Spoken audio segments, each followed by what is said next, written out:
Check, check, check. All right, there we go. Sorry, folks. Still some minor bugs I'm working out here. Got this microphone clipped on. Hopefully that's okay. Should be okay. Hey, hey, hey, hey, hey. Wow, none of my stuff is working anymore. I should have checked this out before I started streaming, huh? So this works, but yeah, what the heck? Why?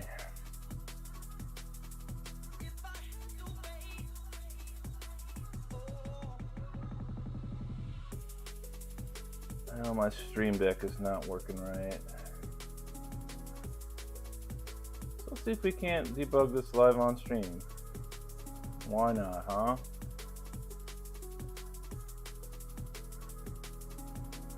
Scene, source, DSLR.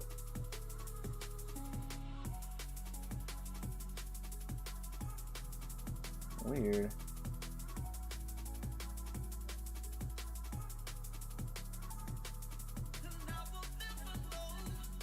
Huh. None of this is working.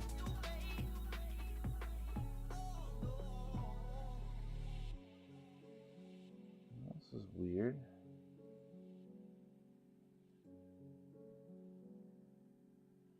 Source visibility. OBS Studio. Source visibility. Collection titled.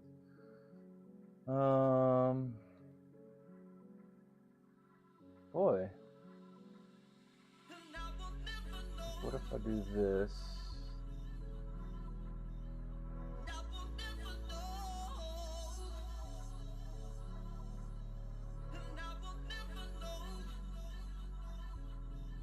Alright, source visibility.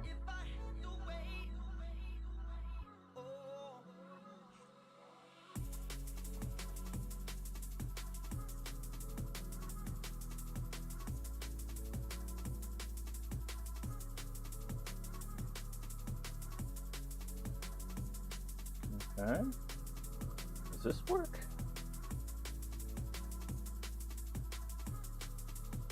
That's working now. Okay, so why does my old buttons not want to work?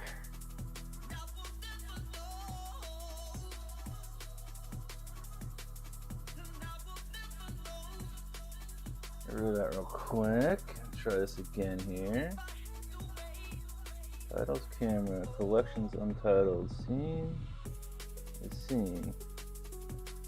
Do that, and then maybe DSLR. Huh.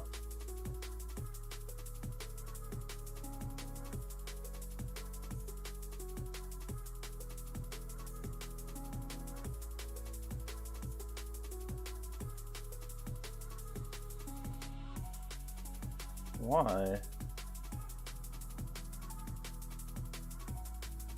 This is kind of fun for you guys, I'm sure. Doesn't want to control my DSLR for some reason, and I don't know why. Let's take a look at this real quick. Everything in here looks fine. Okay, so it's working, sort of. Shuts the microscope on and off now, but now I can't change the. For some reason, it won't let me choose the DSLR anymore, and I don't know why. And that's pretty freaking big because I needed to switch between my microscope and the.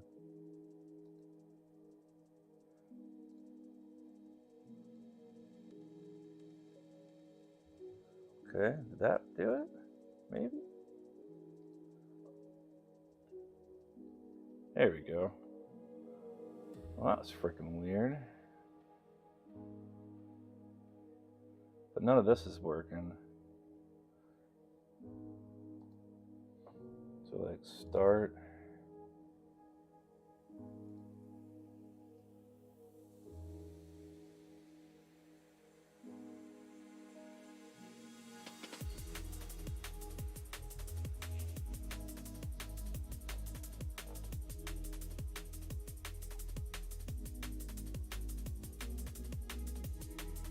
I wonder if it's because it got assigned to another button somehow.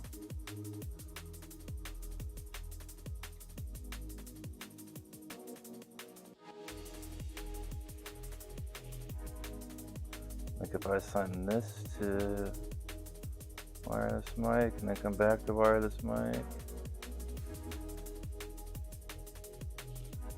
And then this needs to be stream end.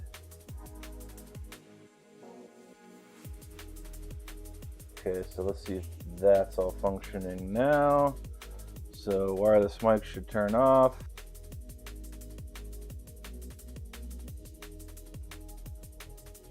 Wireless mic is back on. Okay, stream start. Okay, stream end. Okay, switch. Okay, I've got enough to work. We'll tweak the Spotify stuff later. Yeah. Maybe even just one more notch down there for me. And trying out a new drum and bass station today.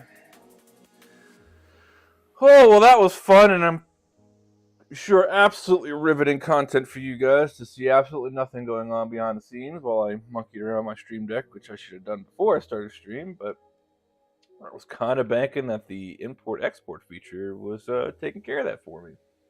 Apparently not. Okay, well, this week on the Mod Saturdays, we've got the Neo Geo Pocket again. Now, if y'all remember from last week... Oh, there we go. I might have to go get some socks here in a bit. But let's just take a look at what we got going here. So,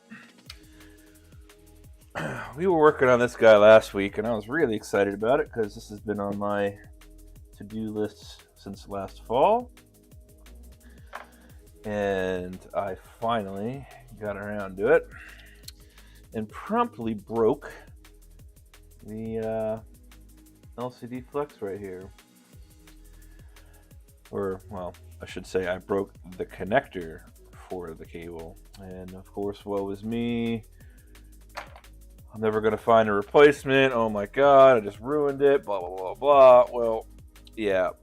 DigiKey has determined that was a lie. So, thankfully for me, there aren't too many connectors out there that match the specs that I needed. And I was able to basically kind of just logic out what the correct part is here. Now, unfortunately, I made the mistake of, and I'll just put this out there for anyone not very familiar with ordering from DigiKey. If you're not really sure 100% of exactly what you need, or you're trying out a bunch of parts, make sure 100% make sure that when you click that order button that you haven't forgotten anything or you haven't screwed anything up, because it is always cheaper to add a part to your existing cart before submitting than it is to submit another order. And my dumbass didn't realize that when I first ordered these, I ordered them with top contact, and what top contact means is that on the ribbon cable, the contacts are going to face the ceiling when they get plugged in. But in reality, the way this works, you can see as it curves down, we have a bottom contact situation in which these metal contacts right here are going to face the floor. So I had to order again. And unfortunately, DigiKey is very fast with shipping, and they very, very rarely will let you make changes to an existing order. So if you screw up, chances are you're going to pay the piper for that screw up, just like I did. So, two other things. If you're going to order from DigiKey, try your best to order a lot, because these connectors are about $2 a pop, and the cheapest available shipping was like $6. So I paid more in shipping for these two connectors than I did for the actual connectors. Compounded with that I had to place the order twice because I screwed up.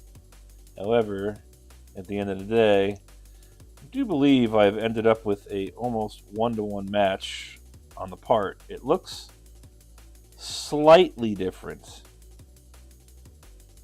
And by slightly different, I mean very slightly different. The old school connector looks slightly beefier, but as far as I can tell, it is almost a 1-to-1 match here. And I just did a quick look under the microscope before to check some things out, and so I'll show you here. Let's get this under the scope here. We'll take a look. All right, and we zoomed out all the way. You're not okay. So with these FBC connectors, there's a couple things that you got to pay attention to, right? So if you're going to go and try to do this yourself, there's a couple things that you're going to have to pay attention for, and it's not hard. Well, not difficult, but it does require, one part of this does require a little bit of fine tool work, or maybe even guesswork. So the number of legs, right? In this case, we have a 36 leg connector, and on DigiKey, they determine the number of legs. They call them positions. So this would be a 36 position connector. The other big thing we have to worry about is the space between each of these legs. This can be a very, very difficult thing to measure. And in fact, when I first measured it, I got it wrong. And I kind of eyeballed it and thought 1 millimeter was good enough. Well, no. Turns out that this is a 0.5 millimeter pitch, right? So the space between this leg and this leg, this little void here that you can see, the green spot, is a 0.5 millimeter. And as we talked about before, the other thing that we got to pay attention to is top or bottom contact. And in this case, we have a bottom contact connector. So when we slide the cable in here, you can see the row of pins at the bottom there, and that's where it's going to make contact. Which, looking at the original screen again, if we just plop the screen back on and fold the ribbon cable back over,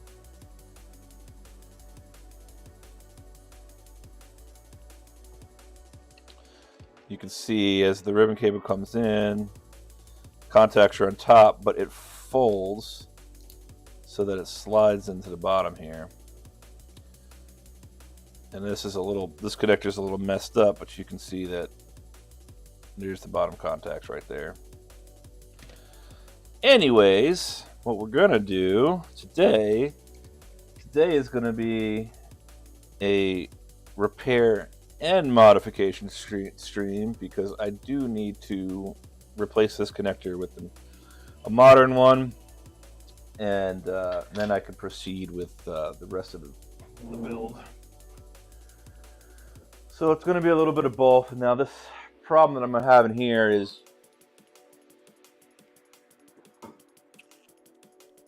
this connector. Normally with plastic connectors, it's not that big of a deal. You just heat from the bottom of the board. Well, directly behind the frickin' bottom of the board is the CPU. And I'm a little hesitant to honestly try to hot air through the CPU, because the other problem that we're having with this is that not only is it the CPU, and the CPU is extremely thick. Come on. As you can see just how thick it is. And I'm not sure if this is like a built-in like heat pad, or I don't know. It's stupid. It's dummy thick. Yeah, so I'm not too sure the best way to attack this. Because there's the connector I need, right? And you can see it's essentially those pins right there. Almost kind of see them. It's right at the back edge. I mean, they're pretty much in line with this part right here. Maybe even a little bit farther back like here. Either or, I've got a lot to get through to get to that, and I don't want to do that, so I'm gonna probably do what I don't like to normally do, and I'm gonna just end up melting the damn thing off. And then when I go to solder it back on, I'm gonna manually do this job. The spacing for the pins is far enough that I feel comfortable. And then you can see that I've got, this is really annoying, but there is plastic in there, but there's enough room between the leg and the plastic where I feel like I'm not gonna melt anything. So I think at this point, I'm just gonna say, let's just go ahead and melt it off, and then manually install the other one without hot air. Now there is a little plastic, I guess it's a buffer for the motherboard and anything else. So it's really only attached by this little bit of adhesive right here. So I'm just very slowly pulling it up. Just looks like some basic double-sided tape. We'll just set that aside for later. It should glue right back on, no problem. This is why I'm saying, folks, like, I mean, I know this is factory, but like, this is ugly. This is ancient, like 30-year-old flux. Like, yeah, it's gross. So maybe I'll end up cleaning some of this off here when I come in with the soldering iron, some alcohol. It's all breaking up pretty easy. That's just gross. What a pain in the ass, right? Clean your flux up when you're done, folks. Let's do it. All right, so the only other thing in the area I have to worry about is this guy right here, which is just basically like a link cable connector. I'm guessing you could either probably connect to your buddy and play head-to-head or something like the old Game Boys did. I think it's going to be far enough away that I don't have to worry about it too much, but just in case, I'll probably cover that with a thermal pad and some capped-on tape. Other than that, really all the plastic is on the back side, so I don't have much I'm worrying about in this area. These little foam pads, I mean, not too concerned about them. But yeah, we're looking good. for just a basic, probably what I'm going to start off doing actually now that I say this, I'm going to flood this with some fresh leaded solder, and then that should hopefully help the reflow temps drop some, and make my job a little bit easier when I'm pulling it off. Now, also this week, I'm sure you guys have heard me bitching about that Amtech Flux that I picked up before. So I don't think it's fake anymore. I've done some research on it, and there's a pretty eye-opening video. So there's two Amtech companies out there, and it's hard for me to put this into words, but basically it's like this company that I'm looking at right here, this Inventec, was calling the V2 formula V2 when it was really the ASM formula, and that's what I think I've gotten here. I think this is Amtech Flux. It's just the ASM formula. You can see that it's hard to see, but this stuff is like much darker than this stuff is. But they're both genuine, and now one of the things you can check, right, is if you use this UV light, you can see maybe how that is glowing. Right? Now, if we take this stuff right here, it's not. So this is V2 and this is ASM, I think. And I got it backwards, yeah. So I think the ASM formula is the one that comes with the UV marker. And if we look on this, the label, I don't know if it's showing up on screen for you guys. It's kind of hard to tell, but you can see the Amtech logo is kind of popping through it there. That's the other way to verify that this is genuine flux. But there is no UV marker in this stuff, and there is plenty of UV marker in this stuff, because yeah, you can see how if I take that away, it looks yellow, and then boom, it's glowing. So that's kind of a way to verify what you've got. Now, I purchased this stuff directly from the Louis Rossmann store, and I want to try it out today. I want to see if it performs better than the other stuff, because I've never really been too happy with this stuff. It works well. I just always felt like it burned really easy, and it was a pain in the ass to clean up. So we're going to try this stuff out today, and we're going to see how this works, and if it's any better than this stuff. And, you know, the other good thing about this stuff that I'm using right now is this is a 30-gram syringe that I paid maybe $1 more than this syringe, which is 10 grams. So this stuff is way cheaper.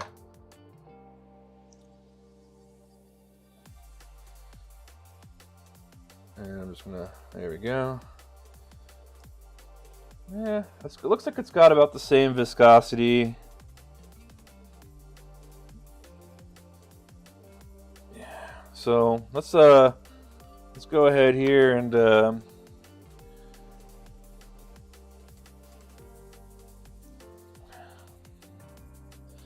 boy, this stuff I hate fresh flux because it's such a pain in the ass to squeeze out. All right, way more than we need.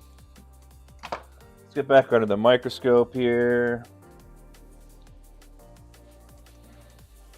I think we're going to get this into a board holder as well, just to make my life a little easier, because there's all that plastic on the other side. Now, I say that, I don't think this is going to work on this one. I'm going to have to do it like this, maybe. Yeah, there we go.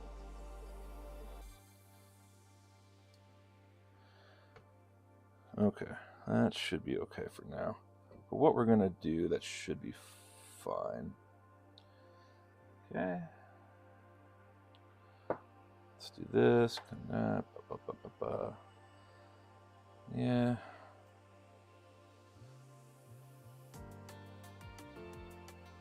Straight for you guys. We're good there. I'm going to try. I don't know if I should. Yeah, this tip will be fine for this job. I think today or tomorrow I'm also going to really reorganize my bench again. For those that don't know, I actually went out and bought a dedicated stream PC, and I got a whole setup for under $500.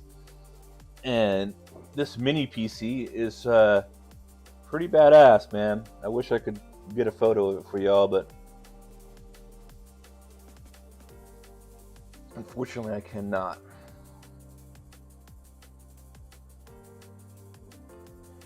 However, it's got a really nice Ryzen processor in it, Radeon graphics, 32 gigabytes worth of RAM, wireless built in. So I mean, it hit all the spots for me, and now I won't have to end stream because my goddamn battery is running out.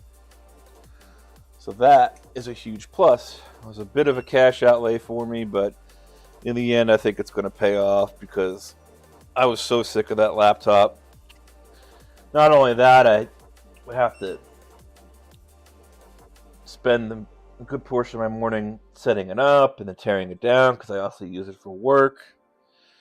So there was just a lot of reasons for me to switch off that old, my work laptop into a dedicated system.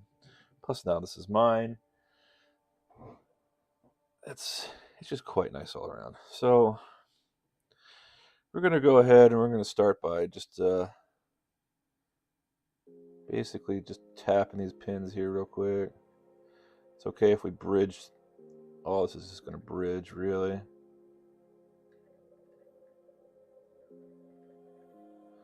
I just want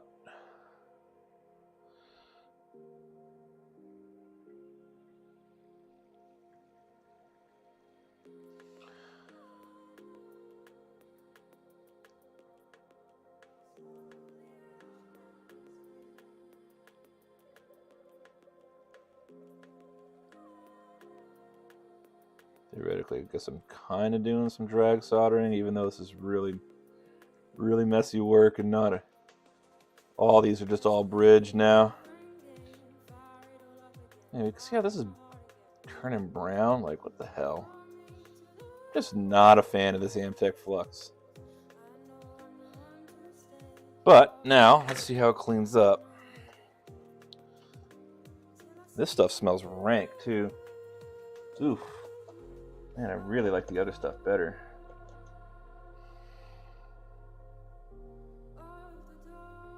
It's not cleaning up terribly bad, though. This cleans up easier. Smells horrible.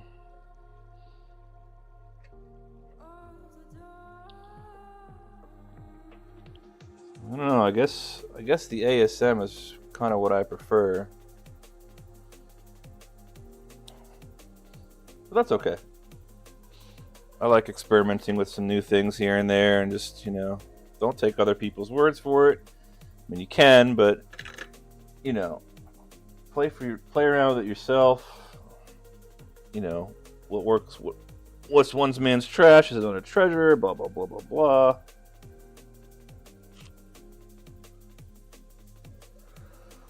I do like how this stuff's a little bit clearer when I'm dragging it out of the tube.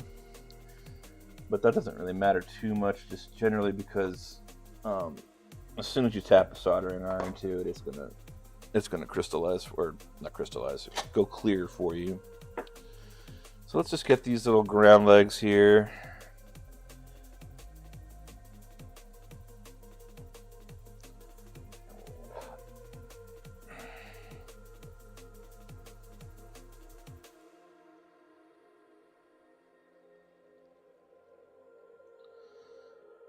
Diode might have gotten a little blob on it. I'll have to check that in a second. It just smells weird. I like the smell of the other stuff better now. They do mix, they say terpenes and pine smell. I don't really think it smells like pine, but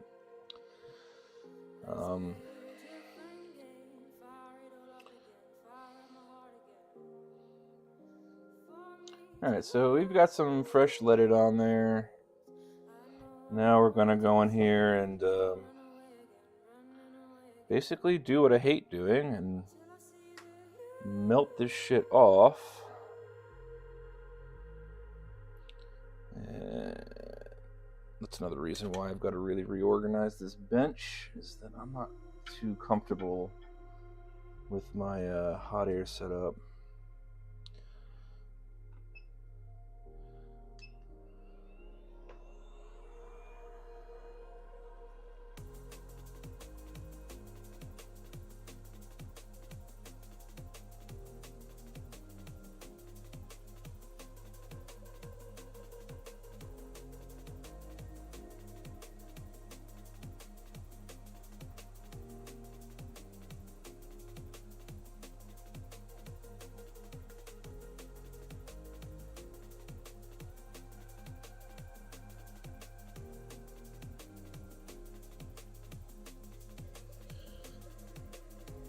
That came off brilliantly, and I didn't melt the plastic. I think I singed it a little bit. You see some singeing there at the end and stuff, but that came off brilliantly, I have to say.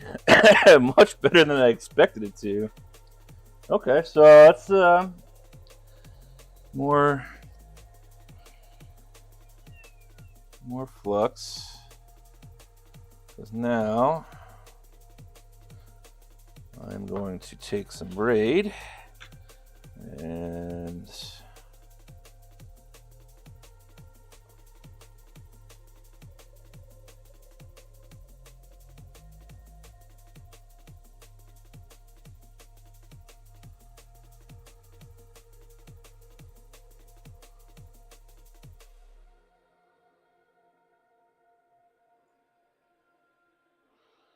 okay, so if you saw that, that's the soldering braid, and what that does is it helps remove old solder from the board.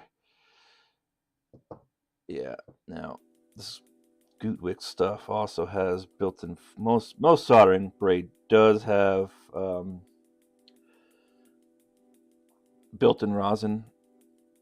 It is some crappy stuff, let me tell you. It burns so easy, and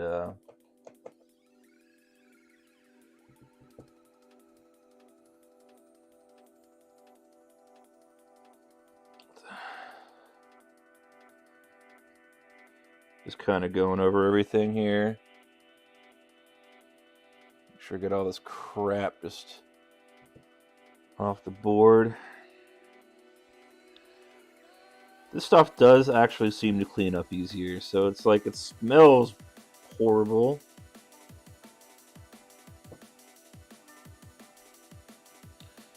But it actually doesn't look so bad. So this area right here, I think I am going to hit. That's the old flux I was talking about.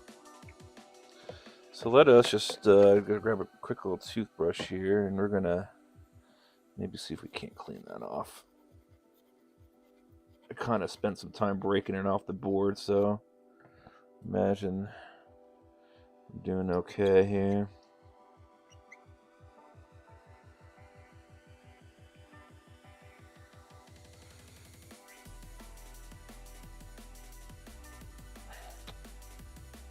That little diode looks fine. I thought I might have bridged it real quick. Oh, what's that? Is that a...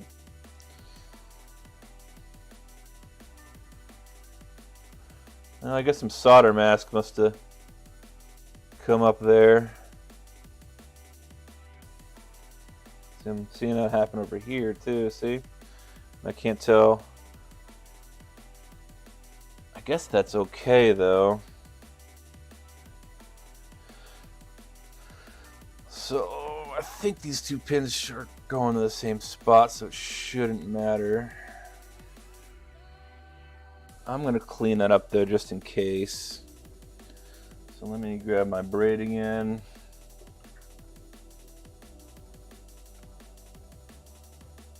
And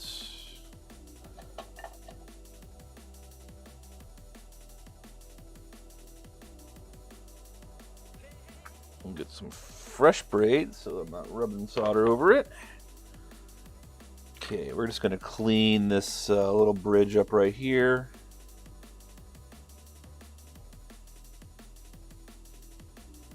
Nah, they're the same. Okay, that's fine. I guess we must have lost that solder mask, but That's really not that big of a deal, thankfully.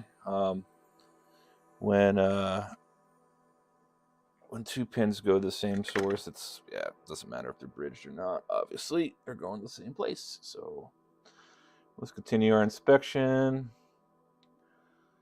Looks pretty good. I don't see any broken traces. Big old ground planes. Those look pretty good. Okay, there's a diode. I thought I bridged to the resistor. I did not. Things are looking pretty good. Now, I did see something here, which is a little concerning, but I think that's just ink. For a second there, I thought that was corrosion, but I'm pretty sure that's just ink. I hope that's not like corrosion under that white solder mask, but it might be. There, once again, folks, there's existing solder mask from the factory. That's what a pain in the ass. Didn't do these boards very well, did they? There's some solder mask right there on that test point. Not very well put together. Yeah, see, there's my own residual flux, which I'll probably end up scrubbing this board with a toothbrush again, just to clean all this crap up.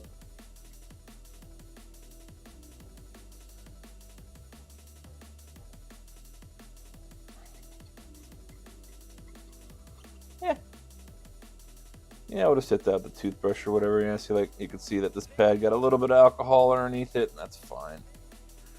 It just kind of help keep things in place when you squish the shell together.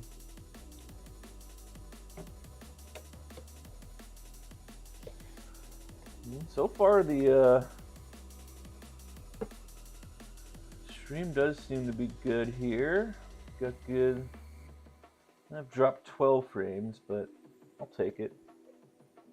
Out of 40 minutes of streaming, I've dropped 12 frames, so that's pretty good. All right, so we got this old connector removed, which is gone for good now, and now I've got to figure out what I do with my brand new one. And then we get to see if this is going to work. Because now, I was proudly proclaiming I found the perfect fit. You know, you never know. It still could not work. I think we should be okay, but you never really know. So because I'm going to be hand soldering these, I don't need to pre-tin the pads.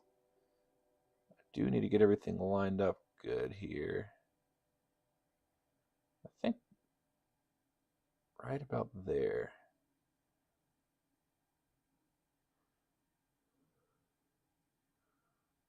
No, that's where we need to be.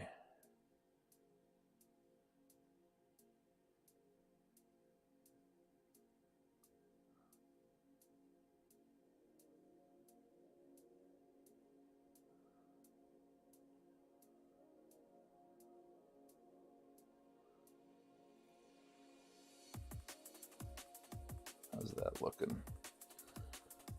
A little canted. A little canted. I think I can maybe just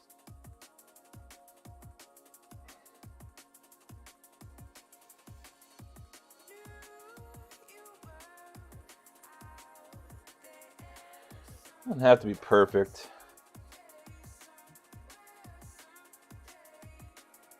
It looks like the left side is up a little bit higher than the right, but I'm kind of okay with this.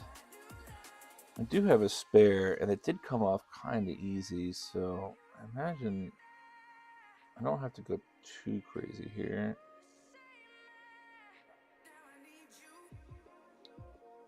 There we go. I think that'll be fine. Let's look at all the pins again. It's a little crooked. I don't know. And the other thing is that this latch is also kind of coming out now.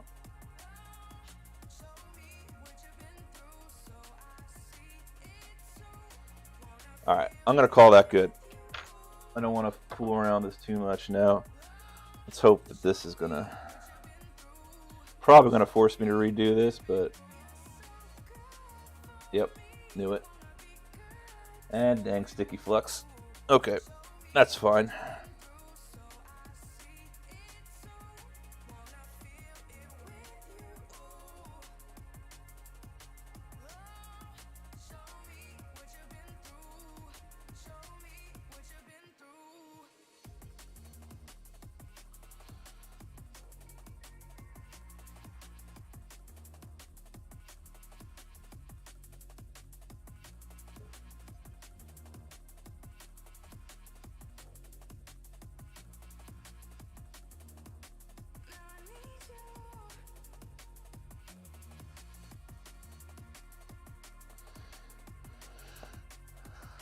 Ooh, that's way off. You can see how those ones on the left are just off the pads. You got to make sure that everything's right in the middle, or as close to the middle as you want as possible.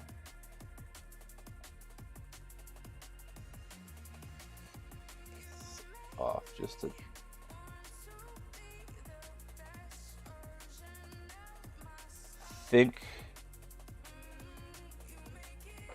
I think we can make that work.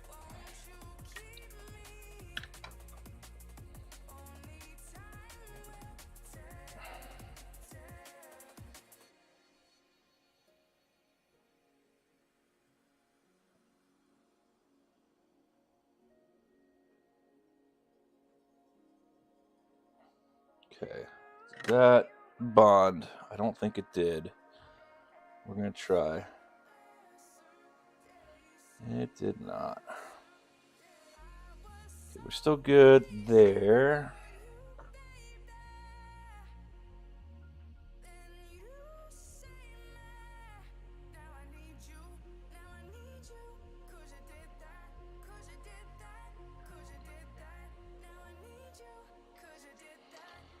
I'm just wondering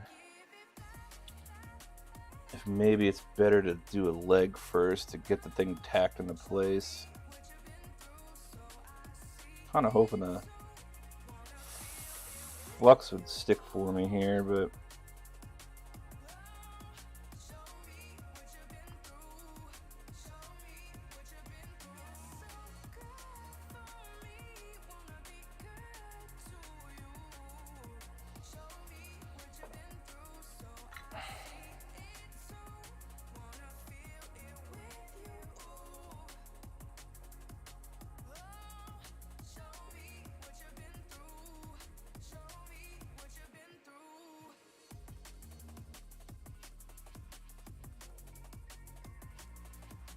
well, I screwed that up, but got a little bit more solder on that pad, which might help.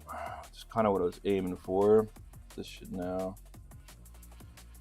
sit on top of that little blob, and then maybe I could just wet the blob and have it flow up.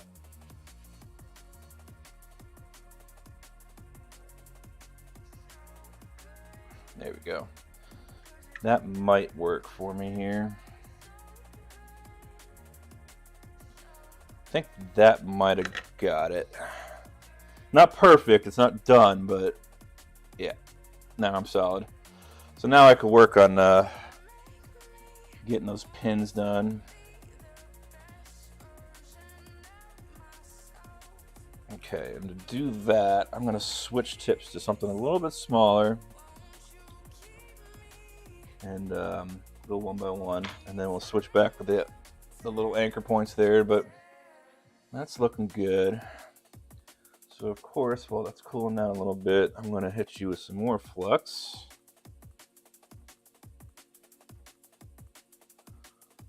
Now, flux just makes the solder flow and makes the joints form a lot easier.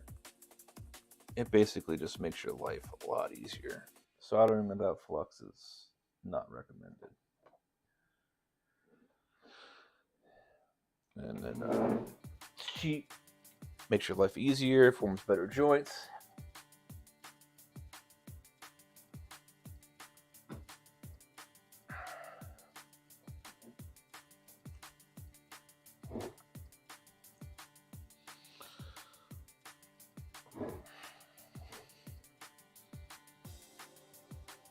Okay.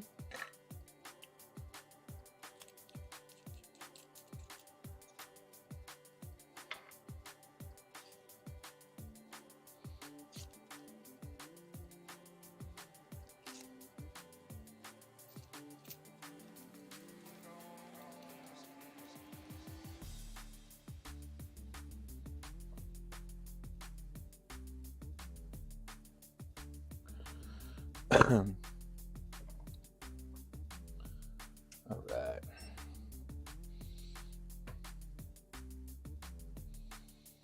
Well, good thing about this connector, I mean, it's 36 legs I gotta solder, but it should go pretty quick.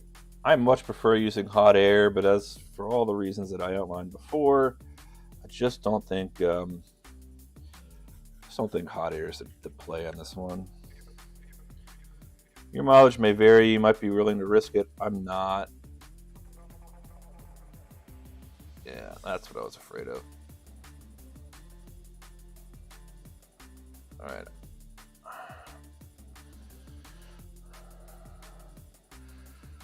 All right. I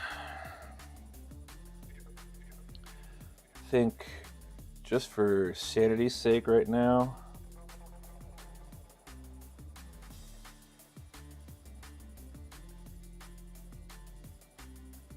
there we go. That'll keep the port from moving again. I'm pretty sure those two right there are bridged.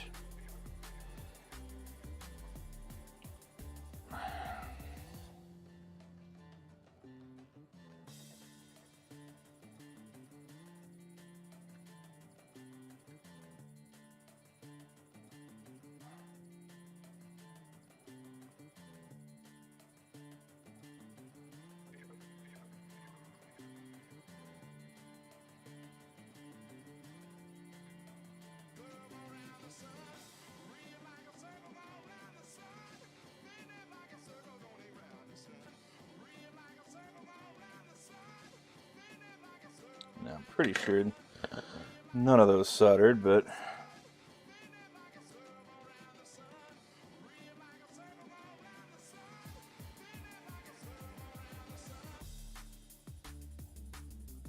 as expected.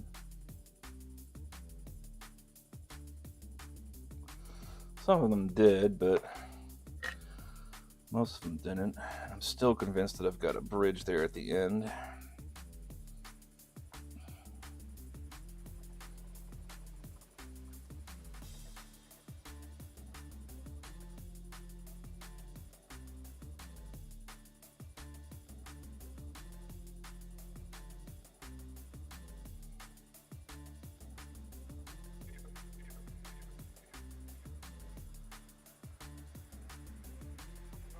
Just like not convinced I'm really even doing anything.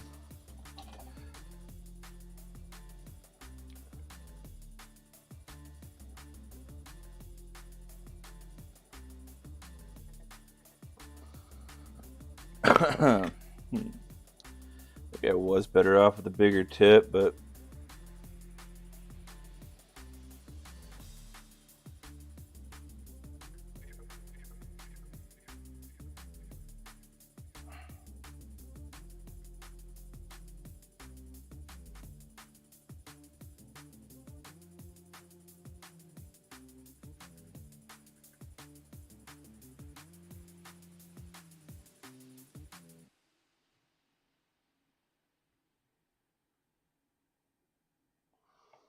still think I got a bridge on the end there. I'm just trying to see if any of these are really kind of soldering down for me.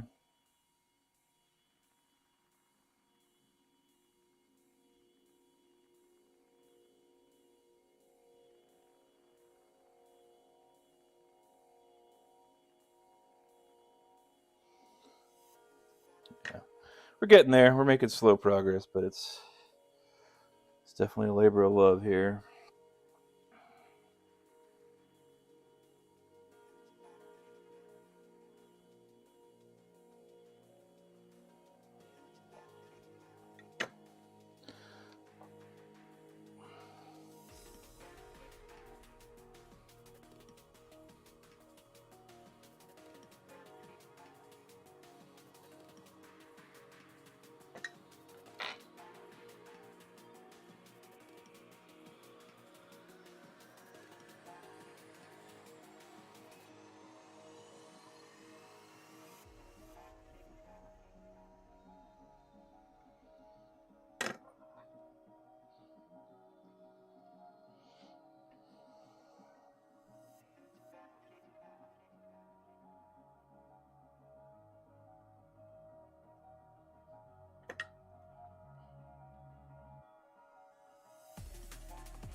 trying to just use a very small amount of solder to, you can see it's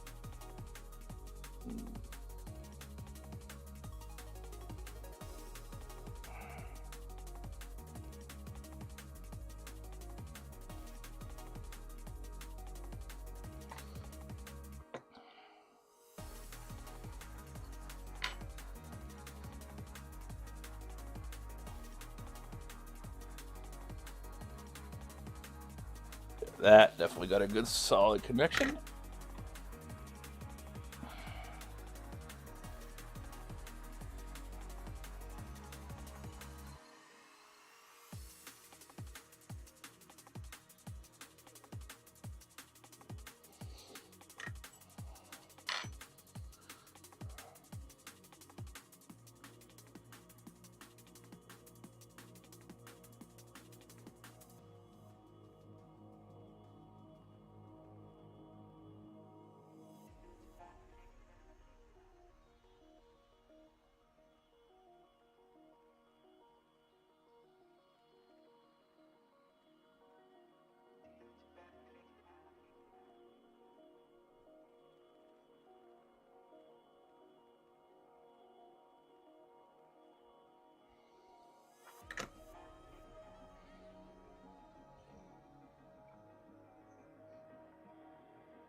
Slowly but surely here, you know, it's just a lot of, it's not my, like, this is why I much prefer to use hot air, because all this gets done at once. There you go. Just need to do a little bit of drag soldering to get some fresh solder onto these pads. That's not done.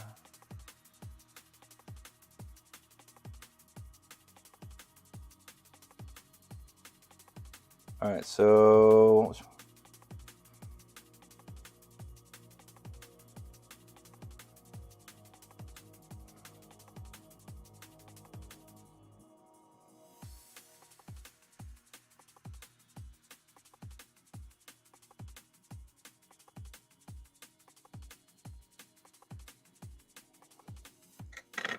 not sure. Problem is I keep losing track because I got to take my eye off the pin.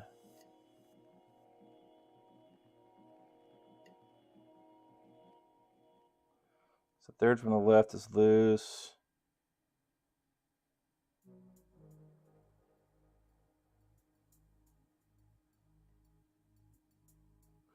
Okay, so third from the left is still loose. Let's go.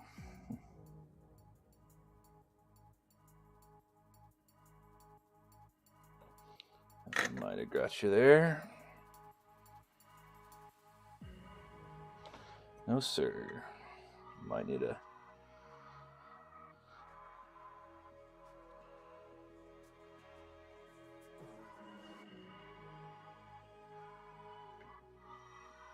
press down, maybe. Okay, so let's clean up. I'm pretty damn sure I still have a nice little solder bridge in those first two pins on the right. It shouldn't be too hard to clear up, but all this burnt flux is making it really hard for me to see.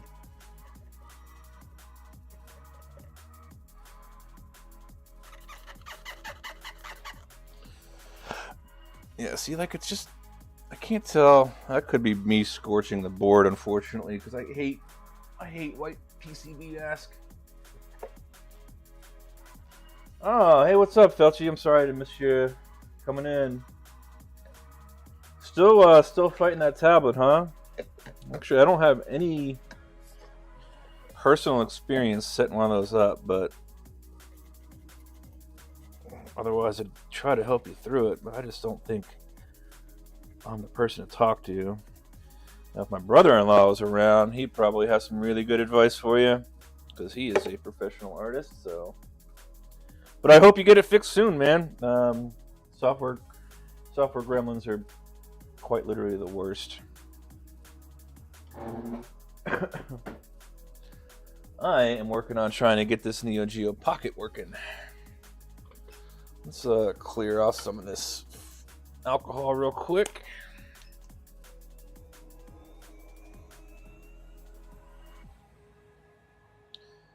We're going to take a closer look at that couple of pins there at the end. I'm wondering if I should maybe bump up the temperature in my alcohol clear. I have it at 100 C, but and full air as well.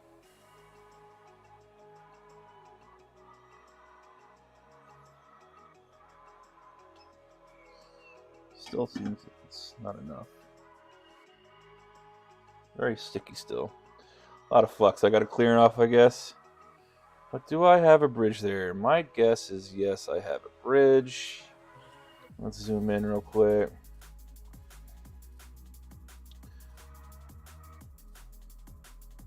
I do.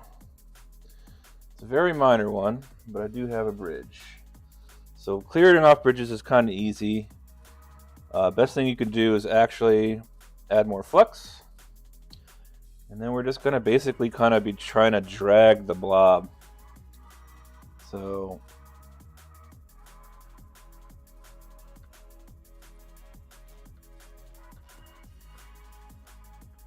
there we go.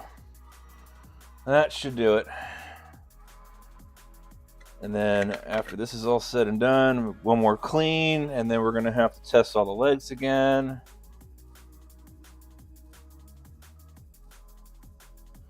And then we're going to double check to make sure that this bridge is truly well and gone. So I think for now, just to make my life a little bit easier, I'm going to pull this out of the board holder.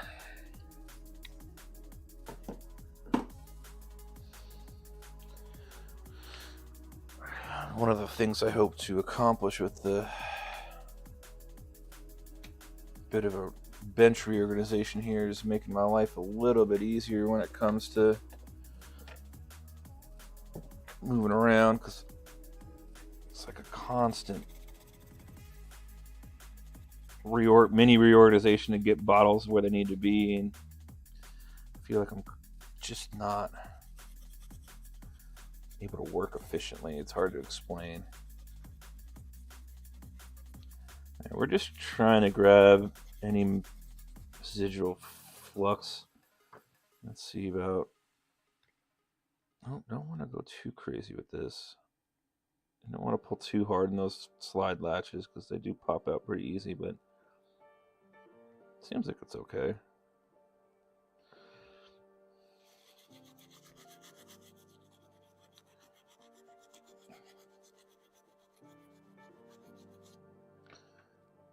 Yeah, I scorched the board a little bit, but I mean, it's just really, really hard to do, or avoid, I should say, on these white PCBs. That's why I really don't like working on them. Okay, so once again, I don't know, maybe... What if I just say 115? Bump it up a little bit.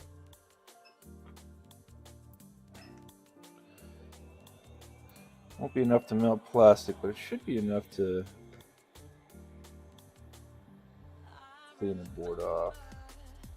Oh, and I do gotta go hit that other ground leg up too. Yeah, that's right.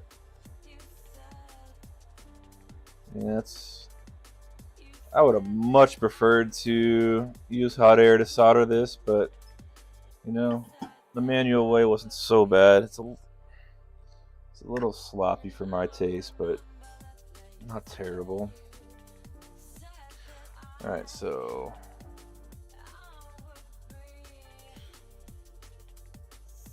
that pin still looks loose. Let's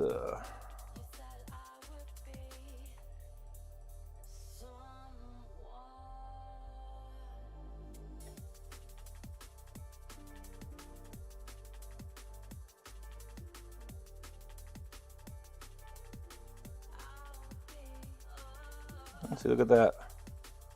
Little solder ball. Things like this can really be a nightmare, because if that got stuck between the two pins, it would have bridged it. And I think I see a bridge right there, actually. I thought I saw a bridge, but it's not. Looked like one. All right. Now we're kind of fighting focus here. I'm going to grab it like this, and then I'm just steady with my left hand here. Okay, that's good.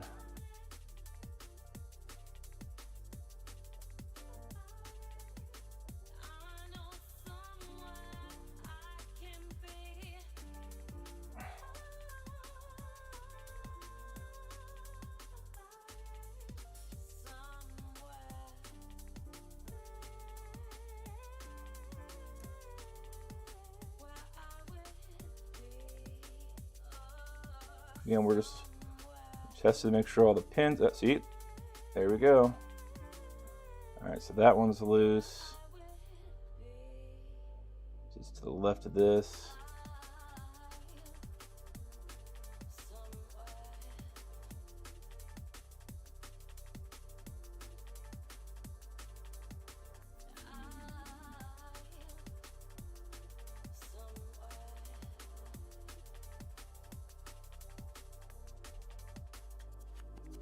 You don't need much pressure when you're doing this. It's just kind of nudge it, and I'll show you again. So like this guy right here, see this how I barely even touch it? You can see it wiggle. Okay. So which one did I say it was again? It was just directly to the left of this break in the solder mask here, huh? Yeah, okay.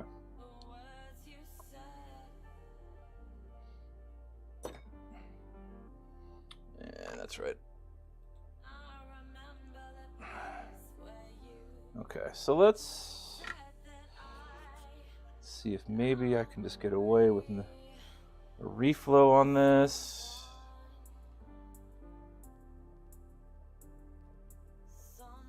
There we go. I think that should have done it. Sometimes you could see the solder kind of wet and bubble beneath the pin and kind of come up above it. Nope. I could already tell. It just needs like a literal, like, well, I say that. No, that's definitely loose. 100%. So I think we're just gonna just try to bring in a tiny bit. Actually, no. Once again, folks, solder or flux makes your life a lot easier. Don't need much, especially in this case. So let's kind of liquefy this real fast.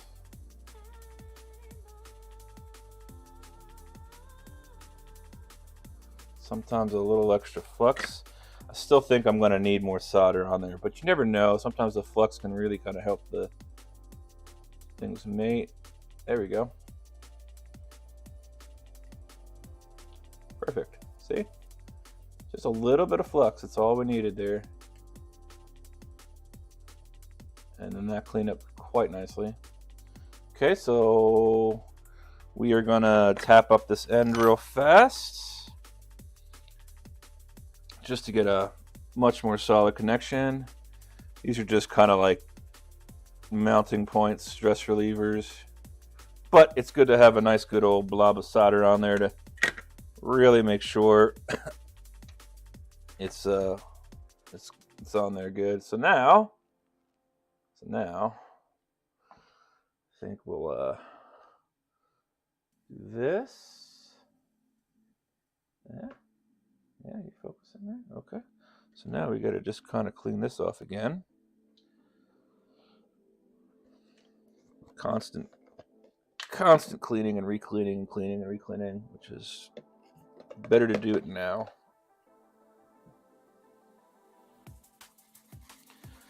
There isn't too much here anyway, but flux does tend to kind of flow inside these connectors, and then that gums up the contacts. It also kind of makes it hard to get the bail open and shut. You could kind of prevent the ribbon cable from actually going in.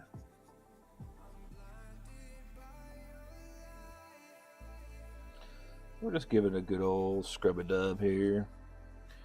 Try to really get those bristles in between and maybe even in the connector a little bit.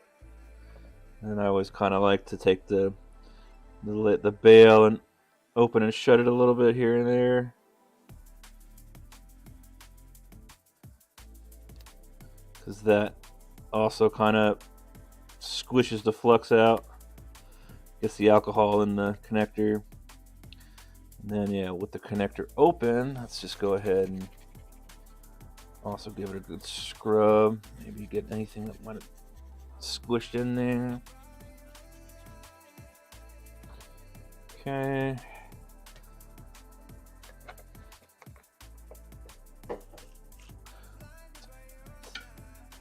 Trying out a new Spotify station today.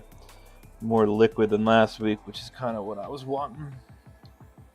Funny thing is all these songs, even though they say DMCA free, which they are, they do get flagged by YouTube as a potential problem, but then instantly cleared because I guess the license allows it. So okay,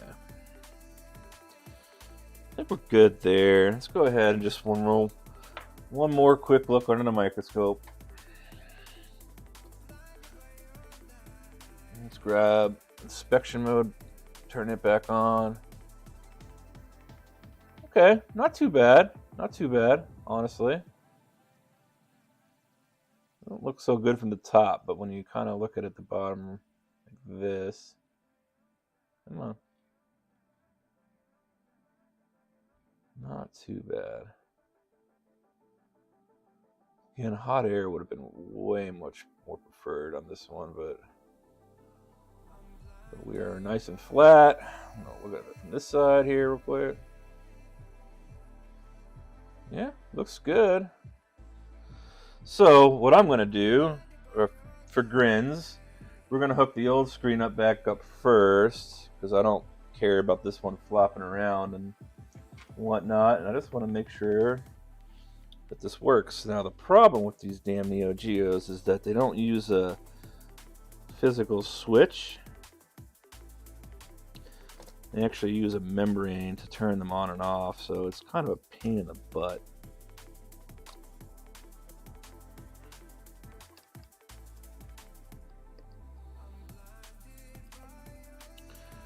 Well, it lashed in there good. Okay. Now I grab this guy. Then I gotta grab the membrane here.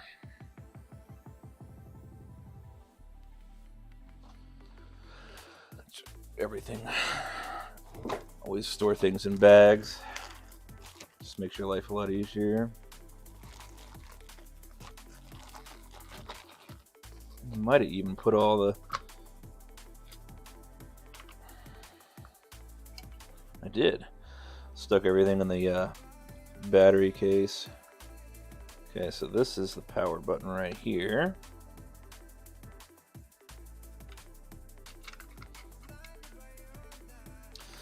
So I did find out that there is supposed to be a tri-wing screw, one tri-wing screw, so I guess that was not a mistake on the prior owner's part, or the prior tech's part, whoever did work on this.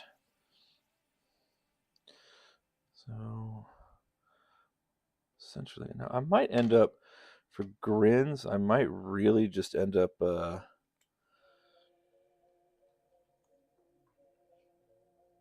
I don't want to. Pretty sure it goes like this.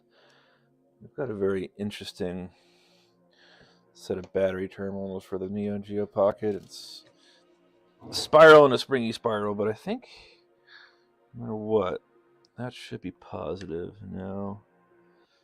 See that? Yeah. Yeah. It's got to be.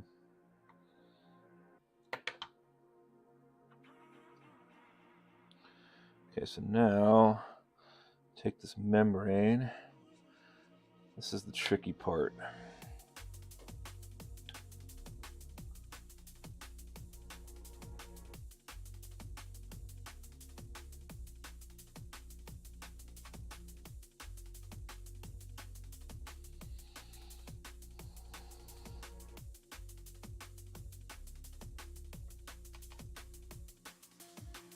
Well, we're getting something on the screen, but not really.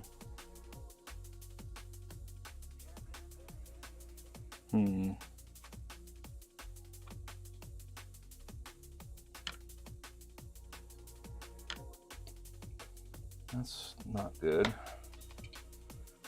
Now, I really could have damaged something, but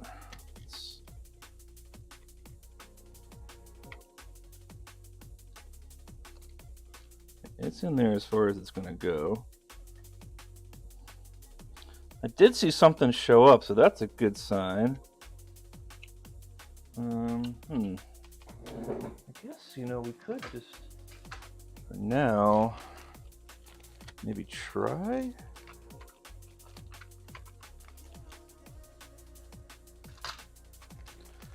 Just because the,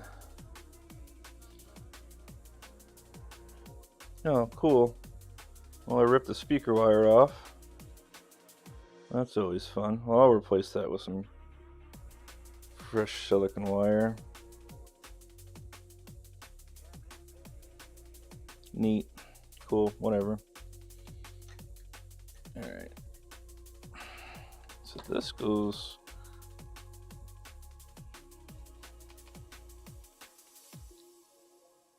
Wait, I think it's supposed to go like this, actually.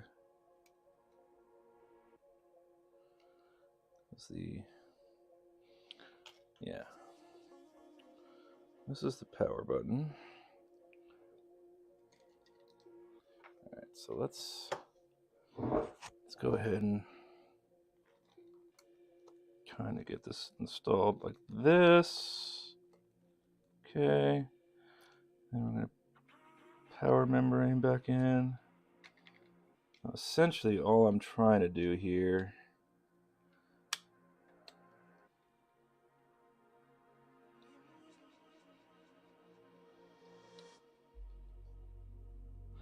is make my life a little easier when I hook up the power. Maybe the battery was faded. The batteries are faded too, but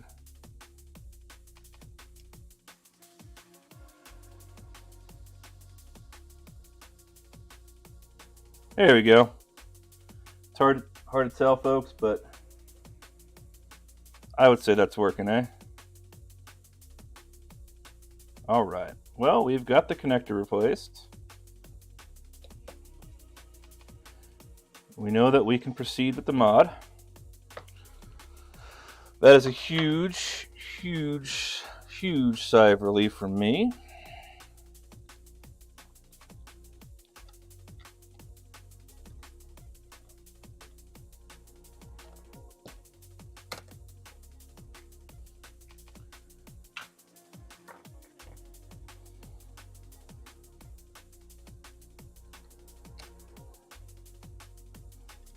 Alright.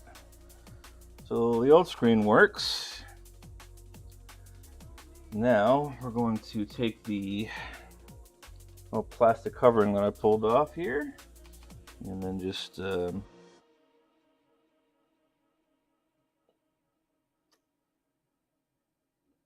reaffix that. Should be okay like that. Just to prevent any of these passes and shit from shorting on anything, most likely. This little piece of flimsy plastic held up top by this little piece of double-sided tape. I'll just stick all that back together. Squishy, squishy. Alright. Well, folks, that's a good sign. So we're going to have to do some more repair on the speaker here. I guess I must have ripped the wire off, and then this guy's he's literally about to come off. So I'm going to replace that with some modern and not lose the power membrane. So I've been storing all the membranes here and stuff in the battery compartment, a little spot, and then all the screws are in a bag, which I guess I could also stick in the battery compartment, maybe.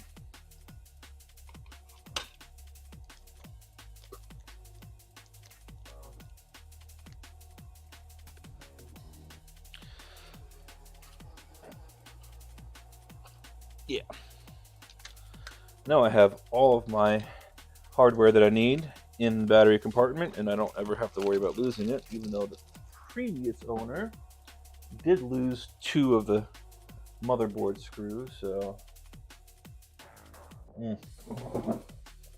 drives me bonkers, man. Pet peeve of mine. I hate losing fasteners. I hate it.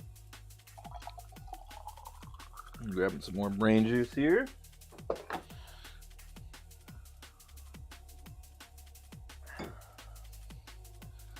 All right, so let's go ahead now. I've got some lovely silicon wire, and if you folks don't know, silicon wire is going to be thicker gauge than what's on this board, but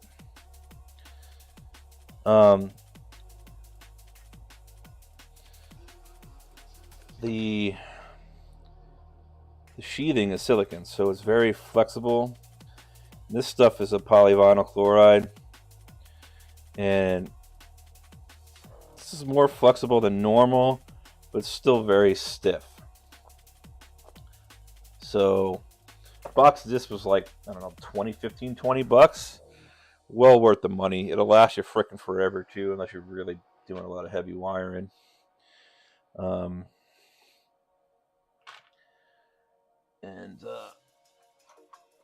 I highly suggest using silicon wire when you can. Just simply because it's so much better. So what we're going to do here, I just basically trim the end off. And I'm going to grab some flux.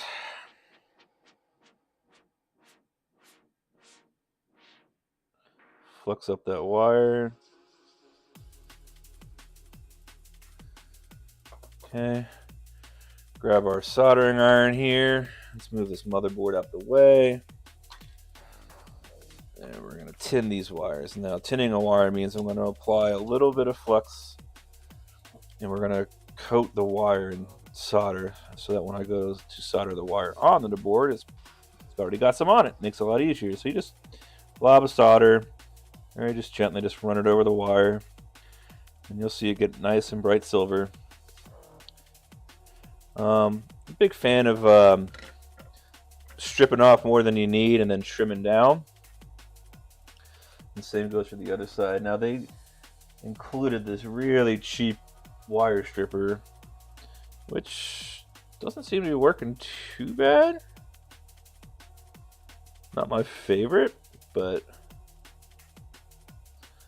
basically slide it through the hole there, kind of grip it and rip it. Worked fine for the first one. Now it's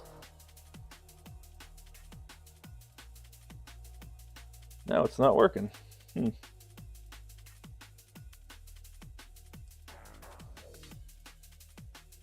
Weird. Why did it work so well?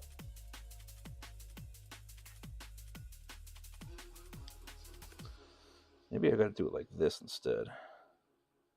Seems like it's sort of working, but not at the same time.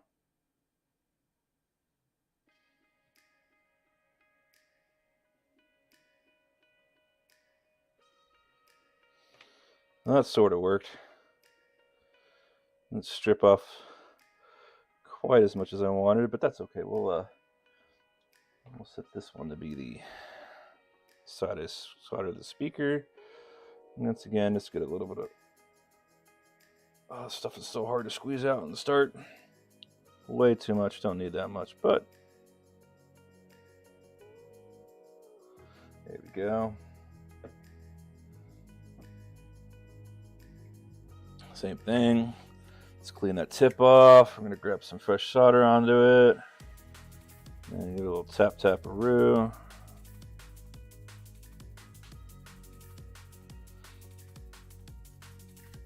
Okay.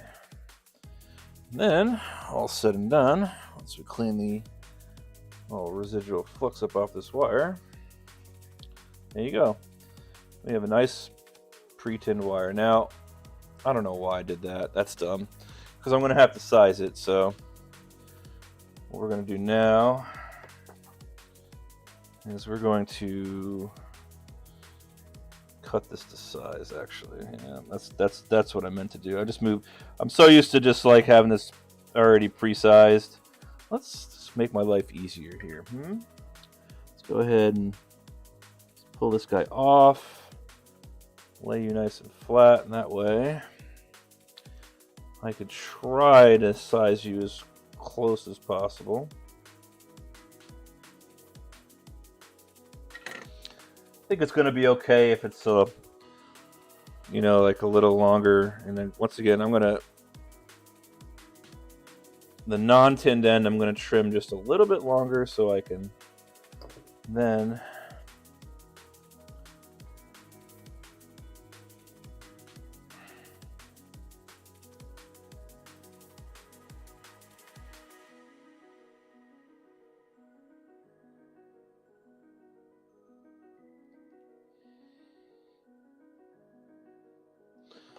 dude, that stripper sucks.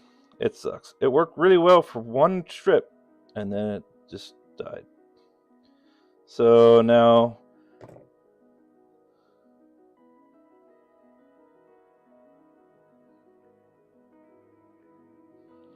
I'll look at my original wire and then my strip wire.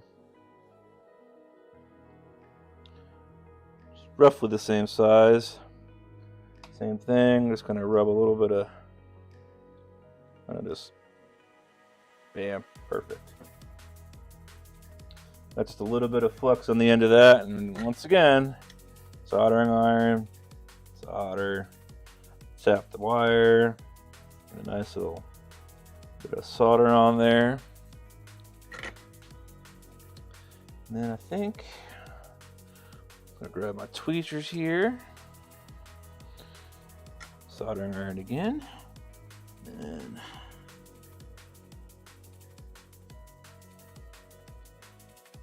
nice. Now this speaker is actually held in by some plastic tabs, but that's much better. And now this can flex all at once, and we don't have to worry about it cracking. And the solder joint is pretty effing solid too. So let's do the same thing with some black wire here.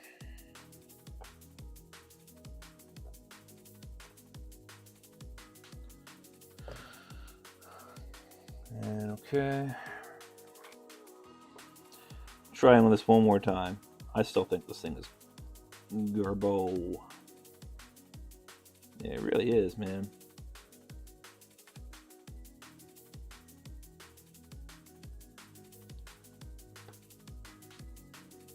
It wants to work. I gotta go out and buy myself a much nicer dedicated wire stripper. Now that's way too much slack I created there, but we'll go ahead.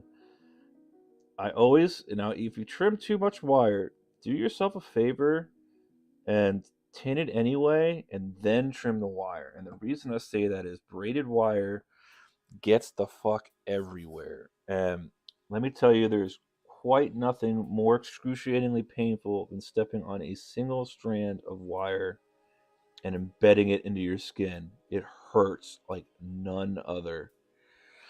So by tinning it and then clipping it,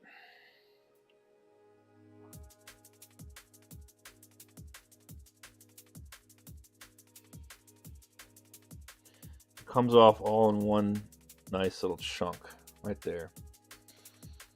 And you can just throw that chunk away, and you never have to worry about stepping on braided wire again. That did not tin very well, did it? So we're going to do that again.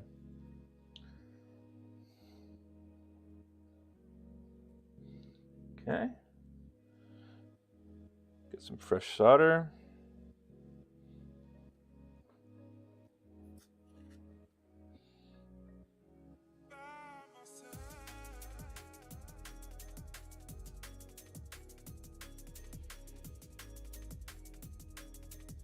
There we go.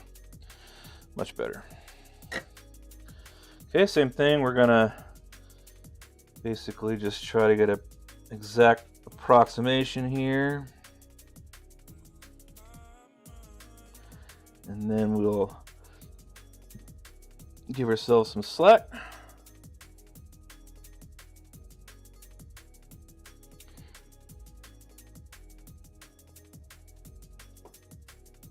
Okay.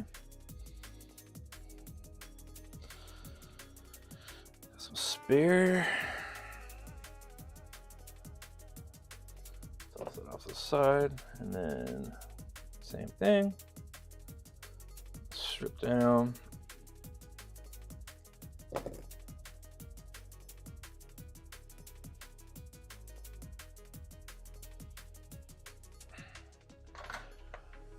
Flux her up.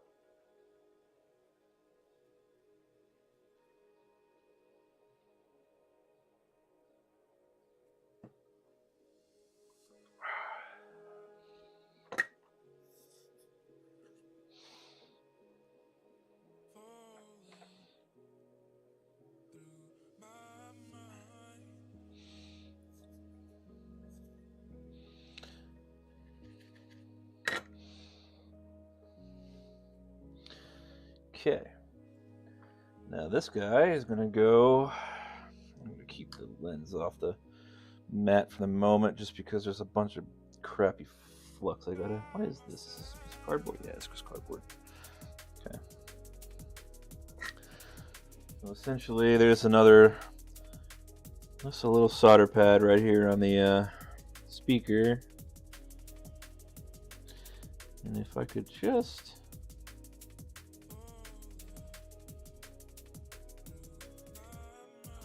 There we go. Ah, god dang it. Well, I did exactly what I wanted to avoid doing. Such an idiot. So I melted the shell a little bit here. Thankfully, it should still form a seal. Let's just take a quick look. Thankfully, that damage will be hidden. Normally, I'm pretty good about that. I probably should have done myself a favor and repositioned everything, but okay, good. Alright, well, that damage will be hidden. It looks like the guy before me also did the same thing. There's some damage on the other side of the shell. Well, you can buy new shells for this. They are extraordinarily expensive. In fact, they cost almost as much as I paid for this entire working unit. I paid $50 for this, maybe like 55 shipped. Shells themselves are like $45, $40, something like that, before tax and shipping. Now, from what I have read, watched, whatever, the shells are apparently amazing quality. So you get what you pay for.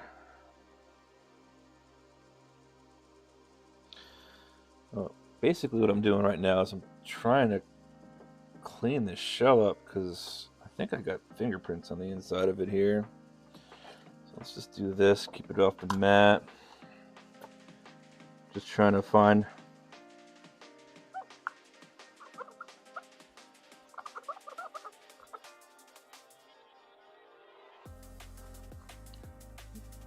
you want to try to keep this lens clean on the inside because getting to it's a pain in the butt. I'm looking through the light, trying to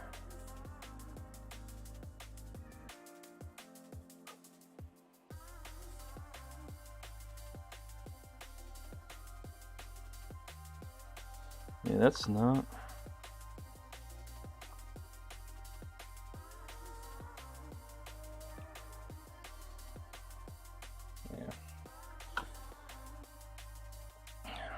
This is my own fault. Normally I would kind of almost wait to put the lens on to the very end, so you avoid all this crap.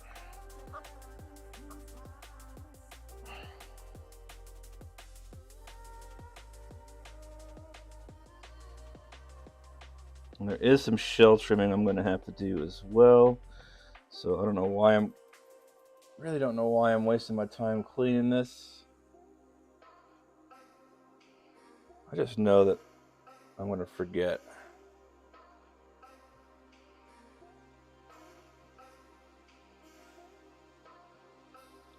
I think I got to get a clean cloth too, because this is, yeah, it's leaving residue on the inside. Which I do have clean cloths, thankfully. And new lenses aren't that expensive if I need to get a new lens. It's definitely needing a cleaning on the inside though. Okay. Well, we'll save that till the end, because like I said, I got a bunch of shell mods I got to do anyhow. So I'm gonna have to clean it regardless. Now,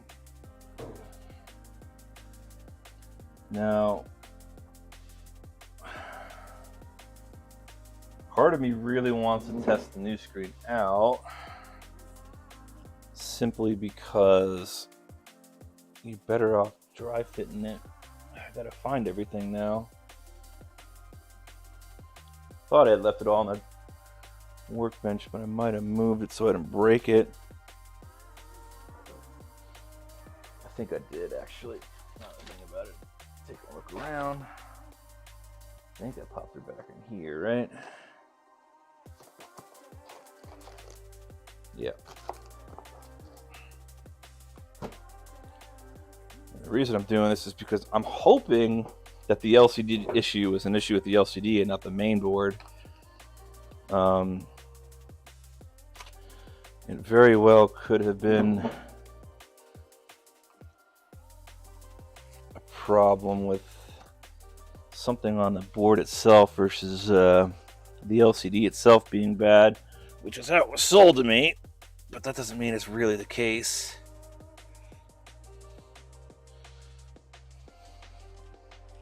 There you are. Drop one of these guys right there, which is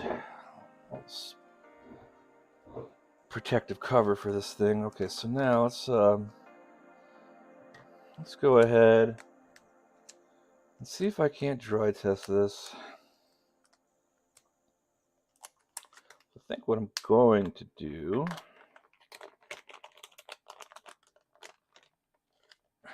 first is first, I'm gonna get the board out. We're going to, for sanity's sake, because I hate these freaking things anyway. So these boards come with these little touch sensors, and they seem like a brilliant idea. They suck. Guarantee you're gonna hit one of them when you're playing a game. Drop the brightness level down, or change the color palette, or I don't know. Maybe you might be able to snake them in a spot that I don't know. You could probably put them in a spot where you don't accidentally nudge them or whatever, but I think you're better off just not using them.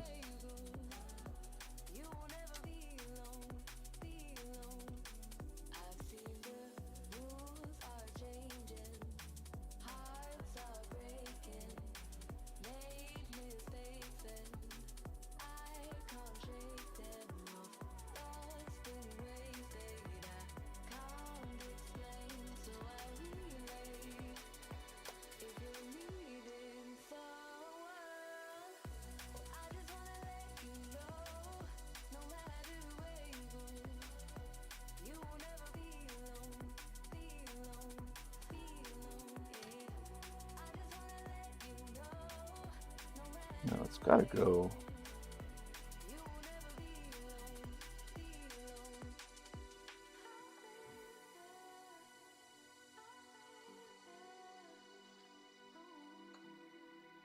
Wait a minute, I'm confused now.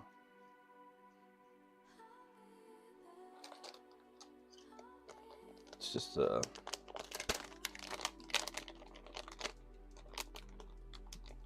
so we're gonna grab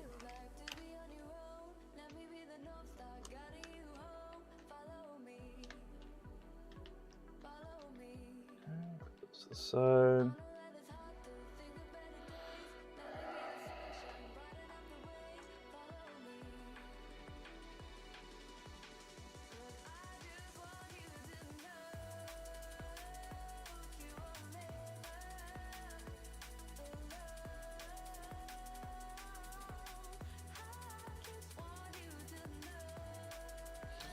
Boy, I'm doing all this off camera, aren't I? So this little board right here, that's not gonna work. Just do this. I gotta really just clean this off. There's a little FPC connector that connects the LCD to the driver board here.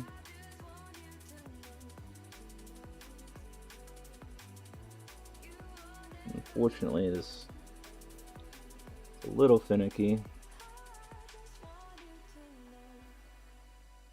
Better when you can see things like I'm doing right now. I'm kind of like looking at the side here. You don't really want to force these things. There you go.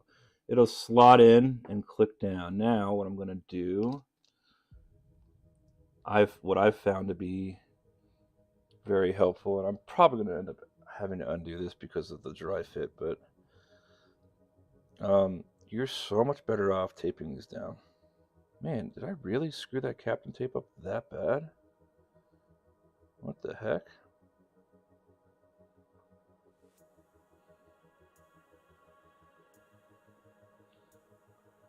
You know, when you kind of thought you got the edge of the tape and you didn't, and you just leave that thin strip. It's kind of looking like what I did here, but I can't find the end now. There it is.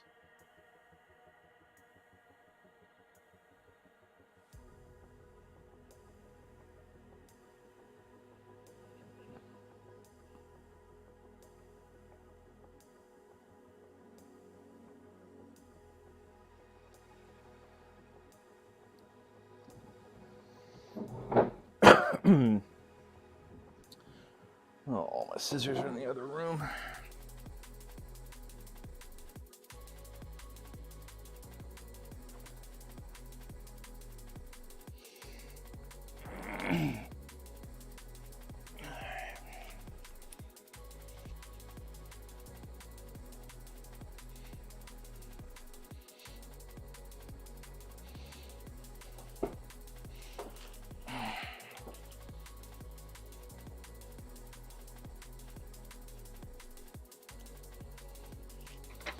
I think I did.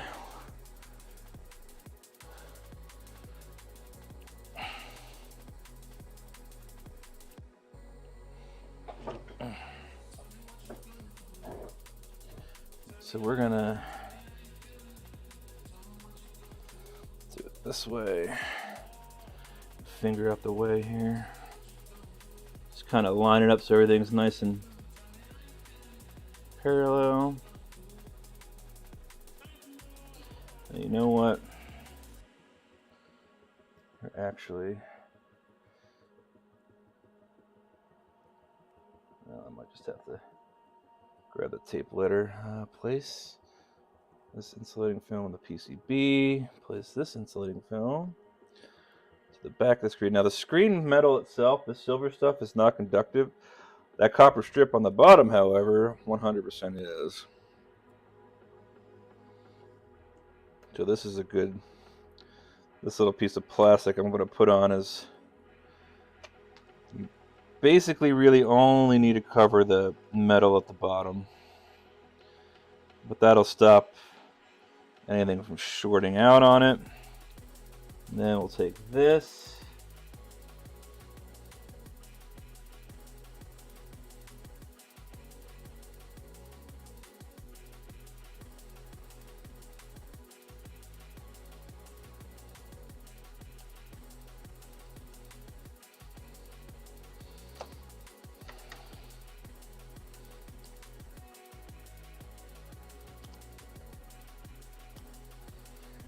Usually better to cut a little less than too much like I just did, so try to avoid that mistake.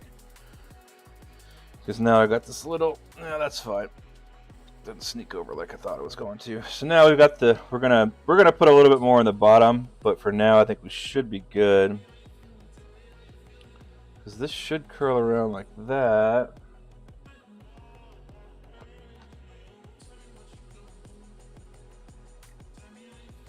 This is how it goes.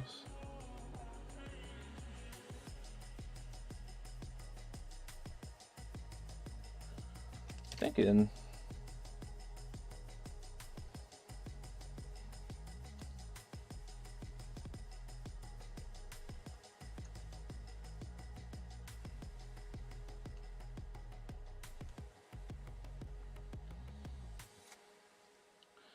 So, see, this doesn't feel right. What the, why is this not feeling right?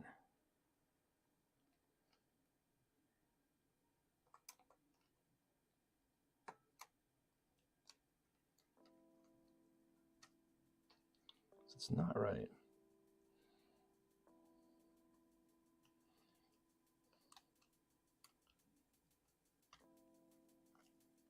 So that's slid in nice and good.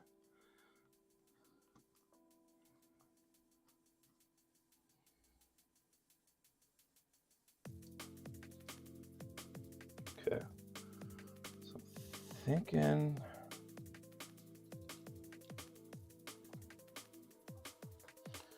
Okay, we're gonna clean out a little bit of space here real quick. Do this. Okay, that should work. Or maybe like that. And we're gonna hook.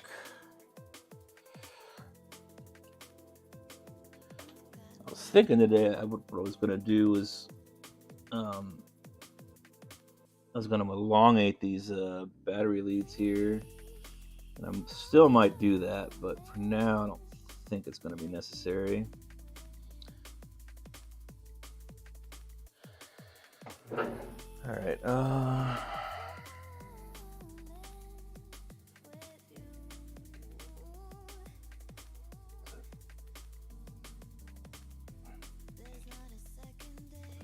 Okay, so I'm hoping that'll give me all I need.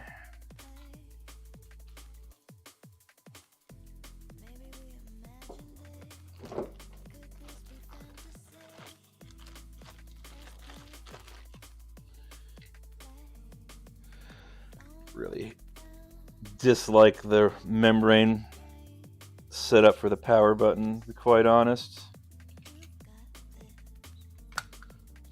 Don't bother putting the screws back. Okay, so let's see if we can get this to work.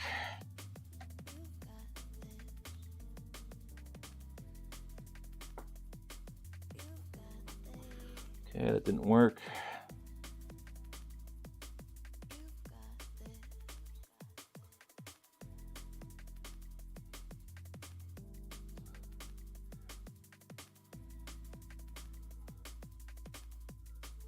Huzzah! It's so hard for y'all to see, and I try to do this maybe. There you go. She's working. Sounds good. Looks great too. So we're gonna have to still do some work here, but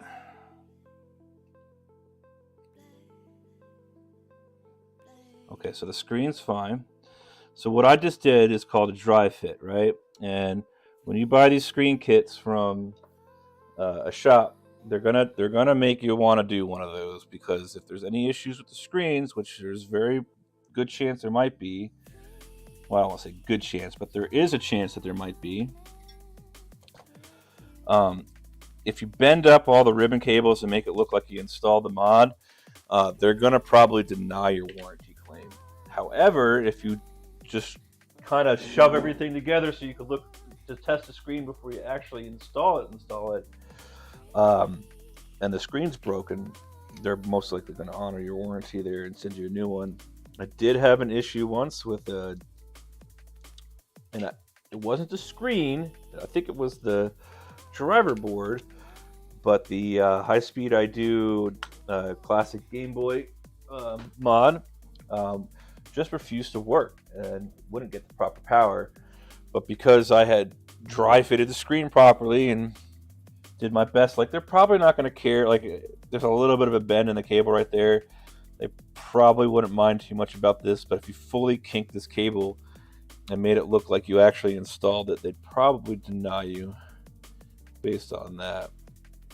So one of the things left that we've got to do,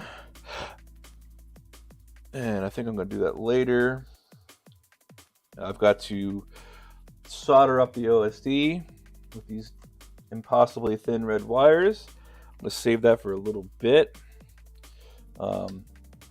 simply because I want to get to the most unpleasant part of this mod first, which is the shell trimming, and we'll go over that, what I've got to do for that. Unfortunately for me, I still haven't found my flush cuts, so we're going to be doing a lot of sanding today is my guess. And so basically the bottom portion of this needs to go, and I believe it's these two top posts as well. Might even be that nub right there. And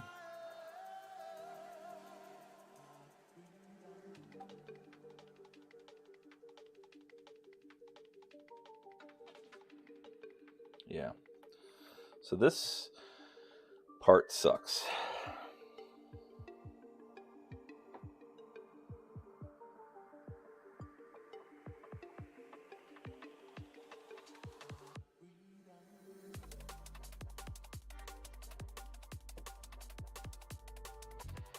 Basically, we're just gonna clip,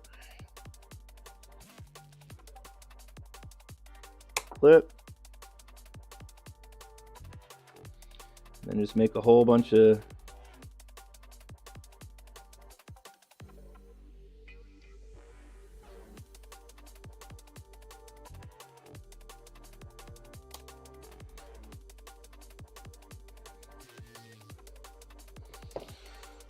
I think you can kind of just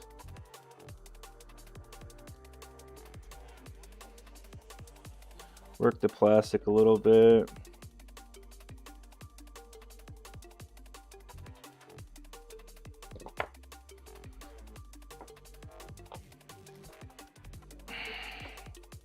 My other ones, I feel like those are sturdier, and I don't even know where they are now. Great. And another reason why I got to organize this stinking bench.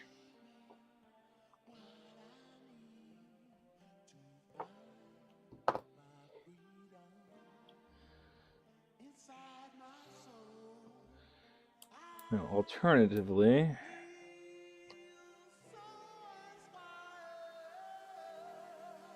I could use a Dremel too, but I think it's a little overkill right now, especially because I'm going to come in with a diamond file and just sand this down manually, which is also not a very fun job, but you know, it is what it is. Kind of hear that plastic snapping off. The reason that you do it this way, it forms a by taking small chunks off and then just kind of working the plastic back and forth, you get a much nicer break closer to the actual shell. And there's less to sand. You know how it snaps. Just take your time though, don't go too crazy. You don't need to use too much force, just wiggle back and forth like this. And eventually it'll just kind of pop right off. Yeah, see, like I can see like I definitely can't get that on camera, but there's a ridge on that one. But we're gonna go over this with a diamond file. see, I think like this little piece right here. Just kind of see if we can't just get, there we go. Clean break. So basically now the screen should just kind of, yeah.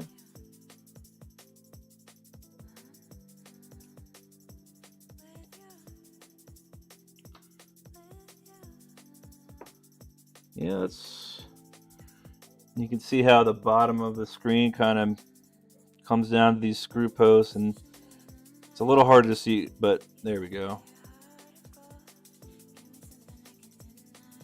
I don't know why it's telling me I've got to trim those nubs up top, but I guess I do. It's looking pretty good right there, though. I'm gonna verify that. Now the screen protector is kind of screwing me here a little bit, but we'll pull that off in a second here. Remember, we still have work to do on this thing, so set that off to the side. So now I take these diamond files, which I have to admit come from my old drone hobby, and these flat files are really good for essentially just sanding down these rough edges right here. So just kind of go over the work you did, and don't worry about too much about kind of scuffing up the inside of these shells, just because they really won't be visible. I mean, you don't want to damage them, but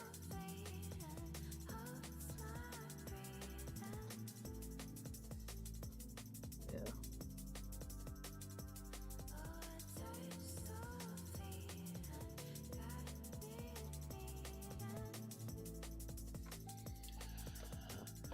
I'm really, really excited about this one, honestly. This is such a neat little system. It's so under the radar. You know, not many people even know it exists. It's a really niche little system. I'm a unabashed Neo Geo fanboy. I've always, and that will be coming to this channel at some point as well. I am going to get a full-sized AES system at some point. They're just so ungodly expensive. Even the broken ones are selling for pretty much the same dollar amount as a completely functional system. So it's kind of hard to justify the cost, especially when it's like you start looking at the other things. Like, I'm not going to be a game collector, which is honestly the shittiest part about the Neo Geo system, is that cartridges are just, you know, hundreds upon hundreds of dollars, and then the flash card options that you have cost as much as the freaking system does. Like, granted, they're amazing pieces of tech, but it's like you pay $500 for a Neo Geo and another $500 for the flash card, and you're at $1,000 video game system. You know, like, yeah, this lens got so dirty, but we'll clean that here in a second. I'm just looking over. It feels nice, and might have a little bit of work to do right there at the end. But everything down here is feeling nice and smooth. You just run your finger over it. You don't want to feel any bumps. It should almost, yeah, so like, might need to kind of go over this part right here just a little bit more. And then there's a little bit of a bump there at the end. Just want it to feel like it's almost like you're just rubbing your finger across a normal shell. So just, you know, don't need much force. Take your time, like with everything else. Nice gentle back and forth motion. Okay, let's go get that other side real quick. I think it's like right near the end, right here. You could feel it. So we're just gonna focus on bringing that nub down a little bit. This is where the flush cuts would come in handy. I'm gonna do a little lateral movement, wear it down some. See, like, I'm still, there we go. It's like just a little tiny bump.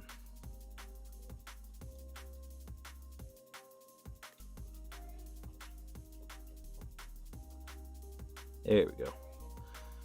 Now it is sanded down good. And I should have probably taken off the old adhesive first, honestly. I was kind of hoping to leave that there just because it might make installing the screen. Well, I might just install the new adhesive too. I very rarely install screen adhesives because, you know, if you ever got to take it apart and whatnot, it's a nightmare to get the screen back out. But I might end up doing that on this one. Let's blow it out some. A little bit compressed air.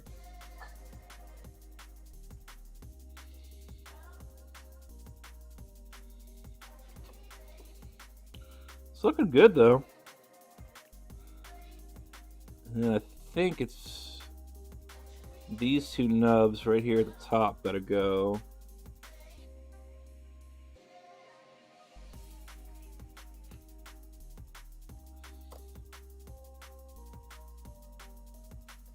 And unfortunately, this is exactly where the flush cuts become handy.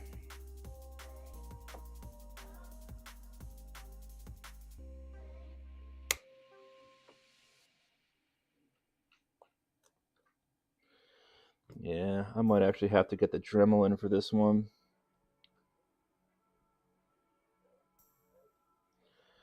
There's just too much left material left there. I really don't want to use a Dremel, but that's sort of working. Guess we could try maybe with the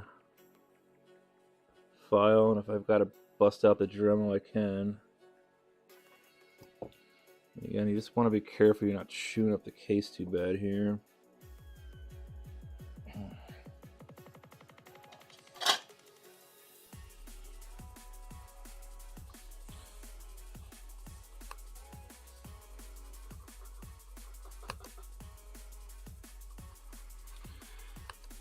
For all the uninitiated, sanding sucks.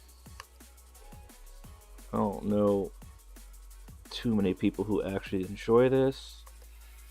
It's all part of the process, but still, it's really, really, really annoying.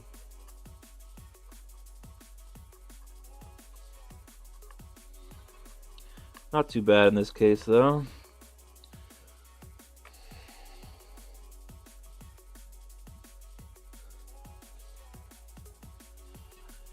Definite.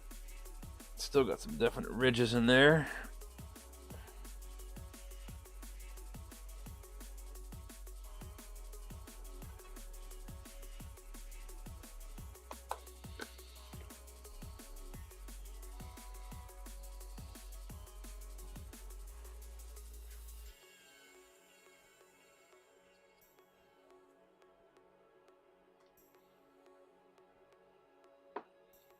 Okay. Let's go get the other side now.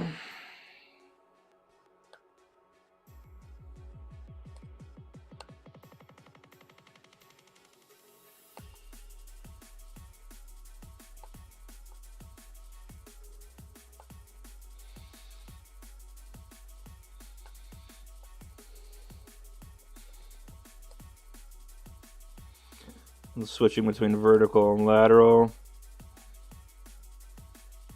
Vertical definitely more efficient, but the lateral kind of helps smooth things out. Just kind of clean here and there, and then just feel, see how much left you got. It's just feeling pretty good. I've got some on that left-hand side that's still there. Might just be able to kind of pick that off though. Okay.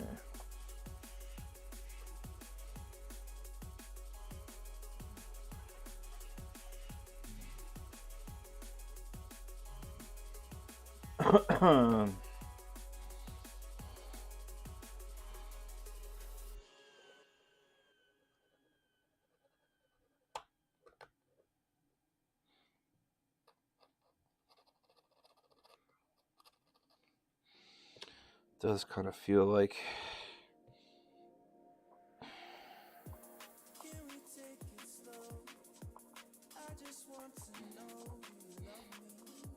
just trying to get this post flush. Again, this is I really miss my flush cutters, man. They would have got me much closer to the plastic, and this would have been a much quicker job. So have I mentioned how much sanding sucks?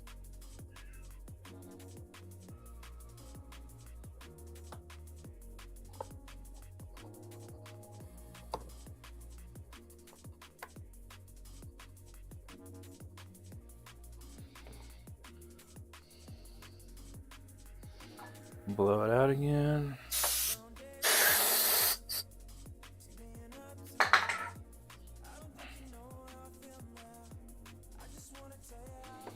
got these little chunky pieces I can just pull kind of off. This one seems like I got much better than the other one still. It's feeling smooth, but just taking a look at it from one side. Yeah. Still have a bunch of work to do, but these should be good. I think I still want to get a little bit more off on this guy.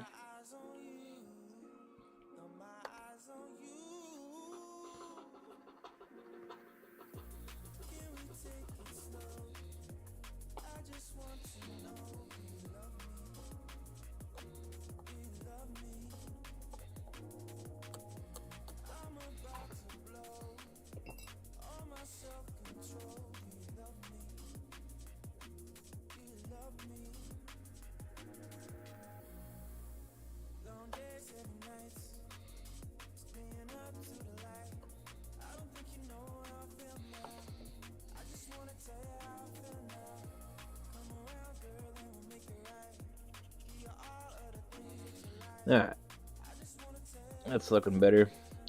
So now we've got these kind of nubs that I gotta figure out how I'm gonna get off there.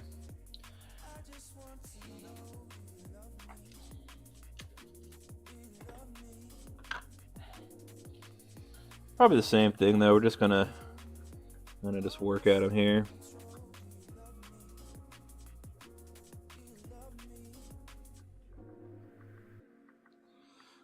This is where I'm tempted to use the Dremel, but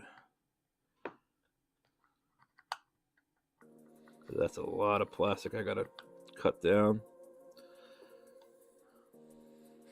Want to be very much easier with the Dremel.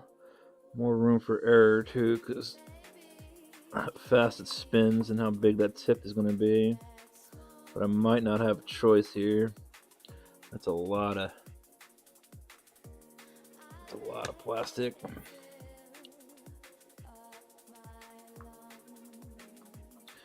So in the meantime, I got that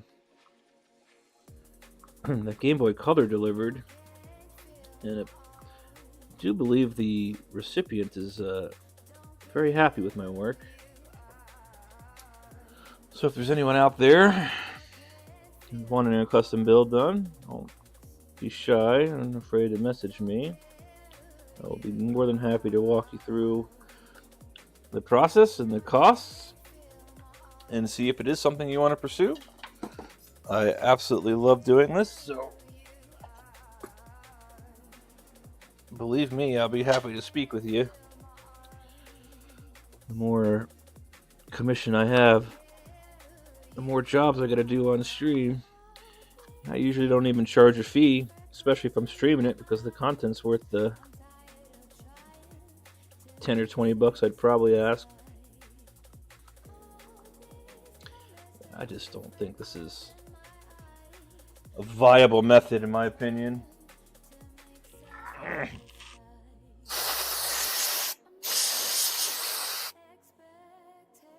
mean, it's sort of working. I guess it's just keep at it, because I just don't... The thought of using a Dremel on this is scaring me. I mean, I know it's going to take me freaking forever, but better than ruining this thing and then really not being able to finish it today.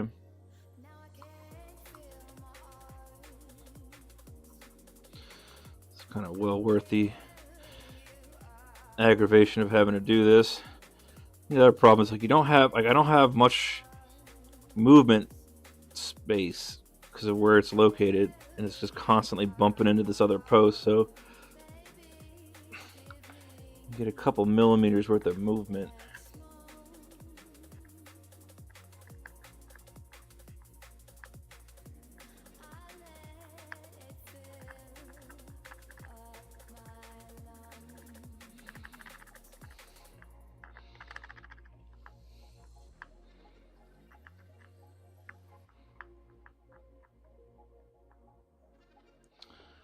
Boy, what a pain in the butt this is. Oh, sanding sucks. Yeah. I might just really say F it here.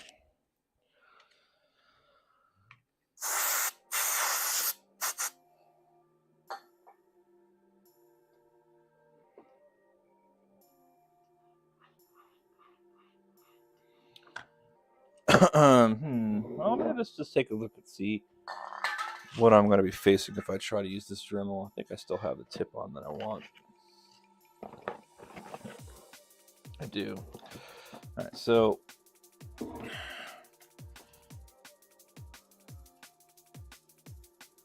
okay, we're going to try it.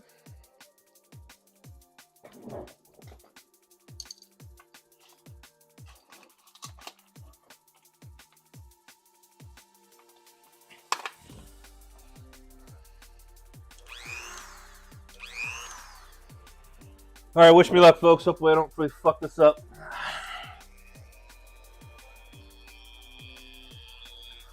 Let's do it like this.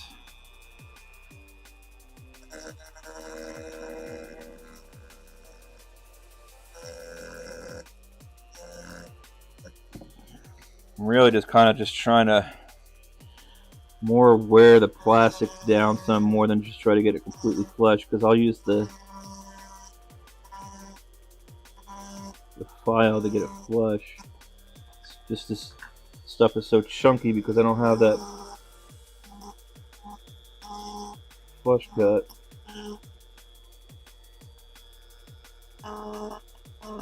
Okay. That did it there.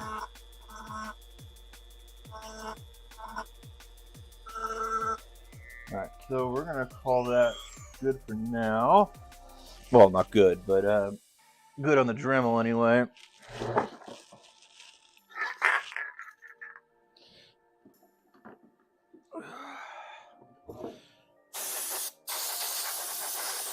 Okay, so let's take a look.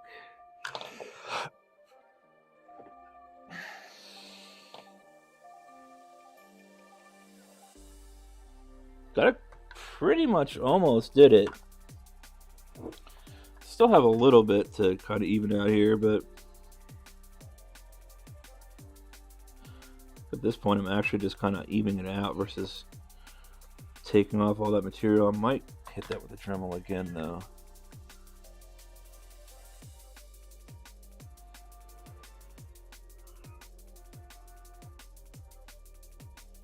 There we go. I think that's about as good as I'm going to get that, honestly.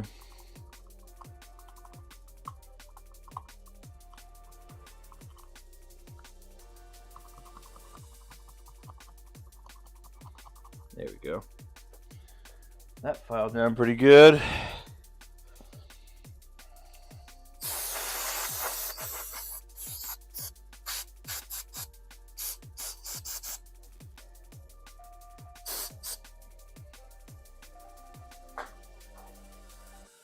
All right. I'm thinking that's going to be okay.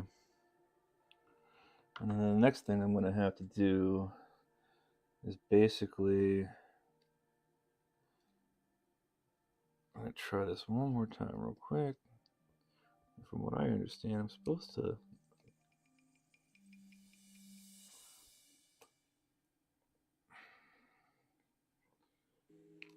can't tell if it's this stupid freaking screen protector that's screwing me here, and I think it is. I think what I was supposed to do was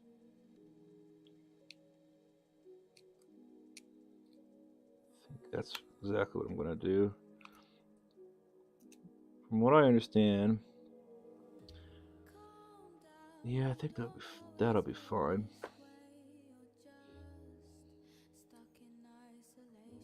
All right, so before we do all that,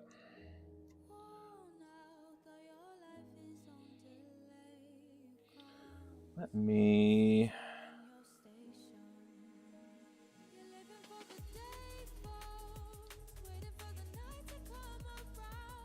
I don't know what I should do. I need to clean that lens off for sure, but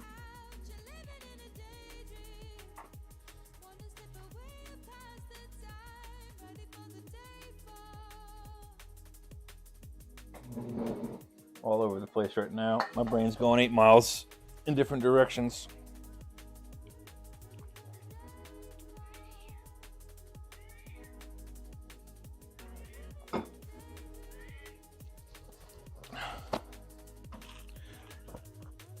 End of the day, what I do want to do though,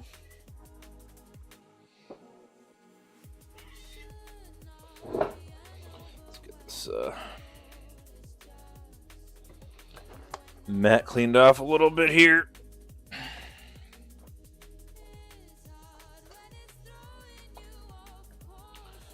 Solder ball, we're gonna get off that mat. Hopefully this will suck up any of the plastic residual flux that ended up on it. I really should be cleaning this thing after every stream, essentially.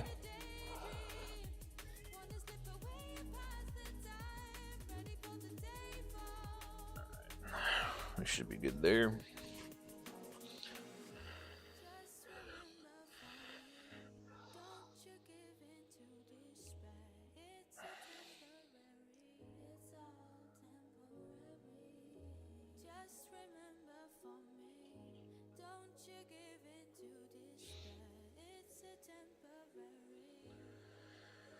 Okay, so there's a couple things we got to do. To start, just to make my life a little easier here, we're going to, well, that's the other thing too, like the way this hooks in, and then it's got to go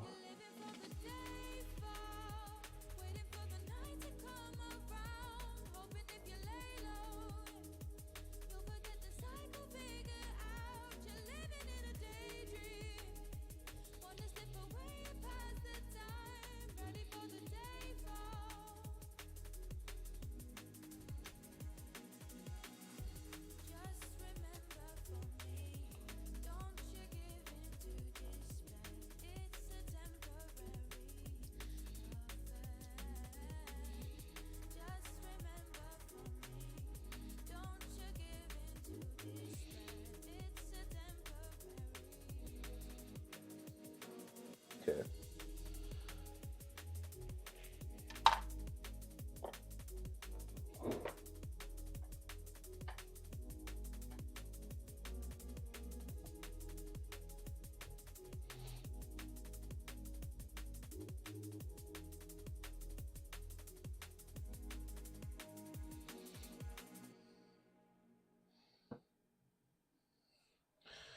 We'll get this tinned, and I guess we'll get the wires put in.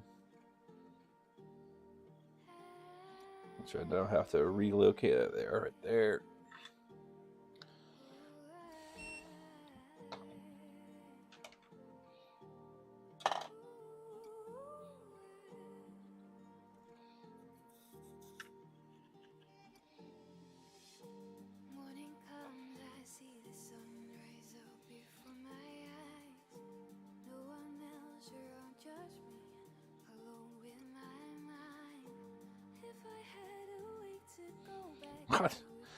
The only thing I don't like about this tip sometimes, I swear, just the solder goes everywhere except where you need it. Let's do it this way.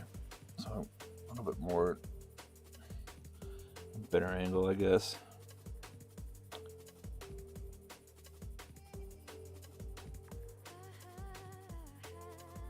See? Another little nice little tip. Don't be afraid to change your position. Like sometimes just when things are awkward, it's just you're just fighting things, and if you just take a second to kind of like flip orientation or change your hand position or whatever it is, your life is a lot easier now. Be careful when you're doing this with scrubbing on this board with the screen attached in the bottom. The LCDs themselves are very fragile, so it doesn't really take much to damage them. And you really don't want to be doing that.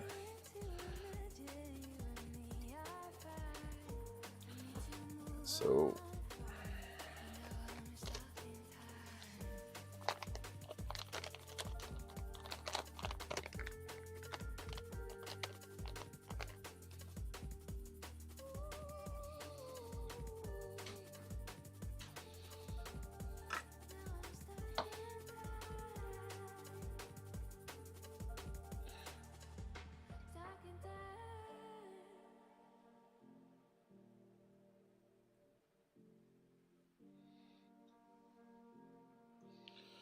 I hate these wires. I hate these wires. I really wish they would use silicon wires, to be quite honest, but I know that's a pipe dream because they just try to keep these kits as cheap as possible.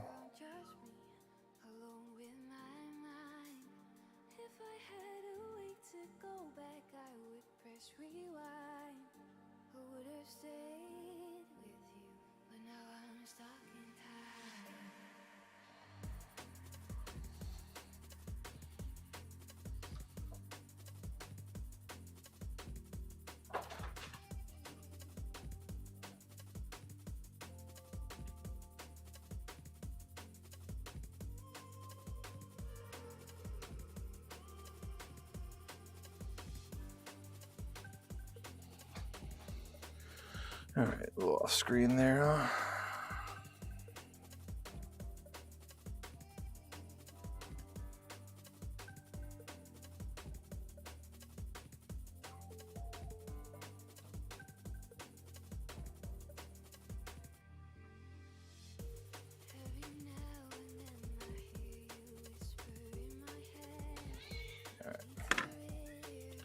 Probably should trim those, but so now I gotta remember here.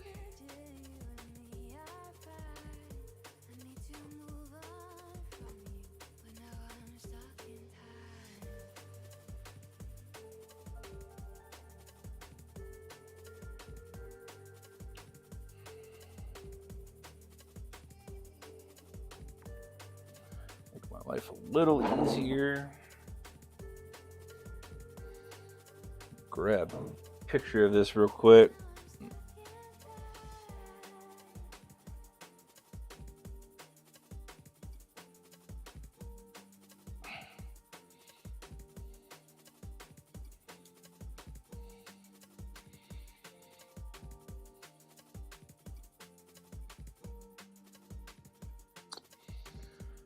Just in case I gotta orientate myself later. Okay, we got that taken care of, and now I've got to go and figure out on the motherboard those exact same spots. And I do believe they're going to be in this area. Okay.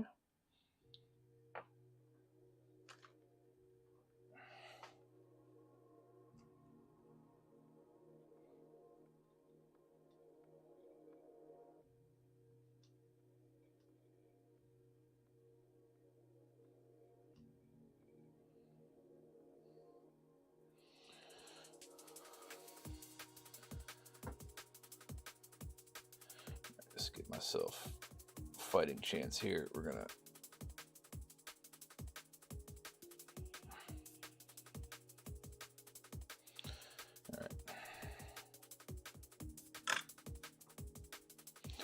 okay, so we're gonna do it this way.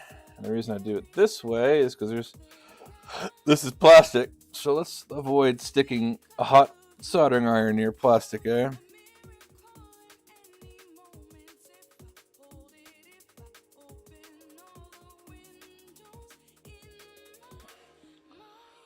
Okay, now I think the option, I think this is select right here. I'm gonna have to look it up, and then there's a battery test point right here. See, there it is. That does look like corrosion, does it not? There is some corrosion on this board. So I'm pretty sure that's the one that I need to solder. Dang, that's just disappointing though, because there's definite, that's definite corrosion, man. It's gotta be. Yeah, see, these are looking a little.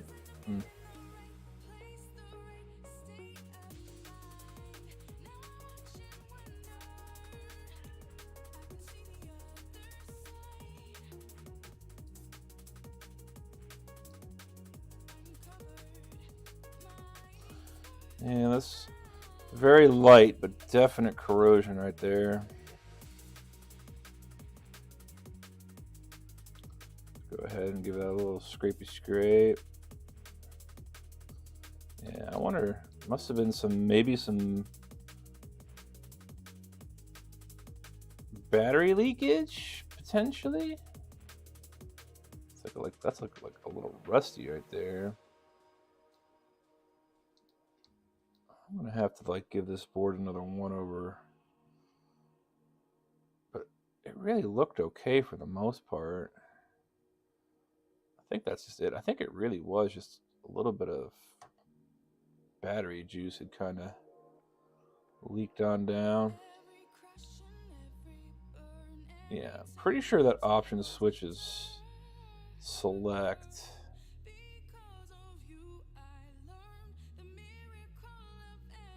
Okay, we're gonna clean that off now.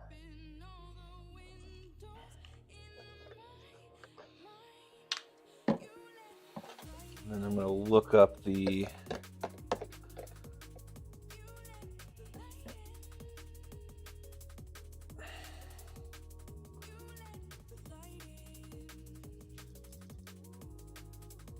gotta be a little careful around these battery terminals because they're non-standard, so be a little, not impossible, but not more time spent waited.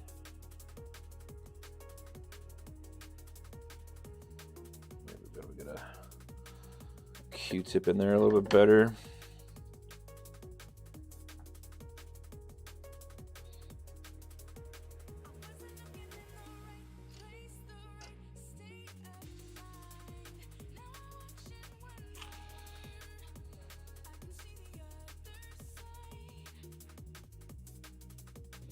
Let's see if we can't get a, there we go. Just kind of scrub that blue crap away. Don't really want to let that sit on the board, honestly. It'll just eventually end up eating through everything. Is that an adjustable voltage regulator? I think it is. That's kind of cool.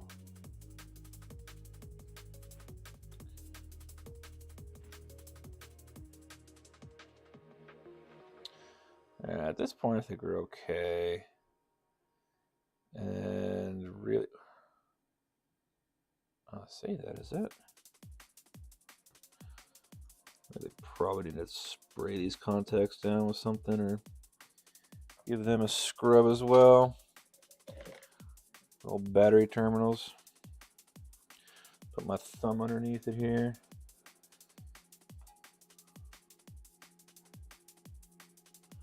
Just kind of a little ISO on them. Probably should be using white vinegar if it's alkali, because the acid will neutralize any remaining alkali on the metal, but I think we're okay. It's such a light bit of corrosion here. Could just be some basic crud, you know. That's really kind of hard to see, but yeah.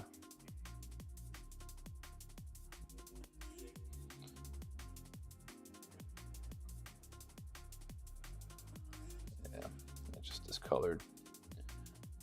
All right, well, that's good for now. I mean, if I if I have to come back here in a little bit and replace these at some point, it won't be fun, but it won't be impossible either.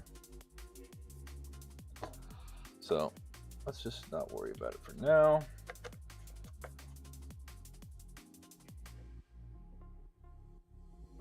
Hey, what's up, 27?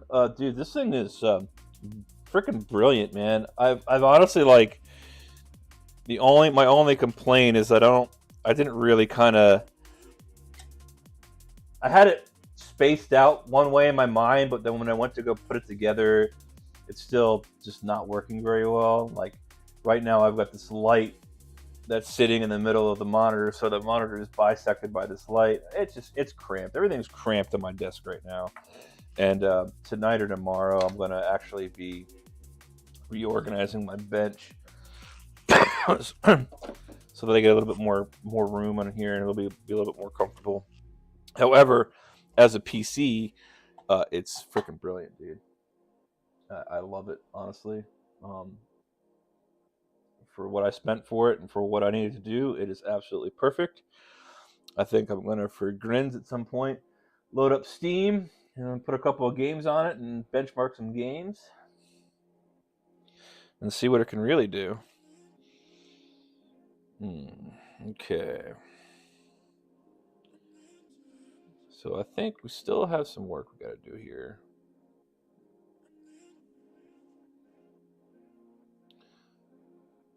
All right, so speaking of computers, yeah, dude. I mean, I honestly can't not recommend it for, if you need something basic.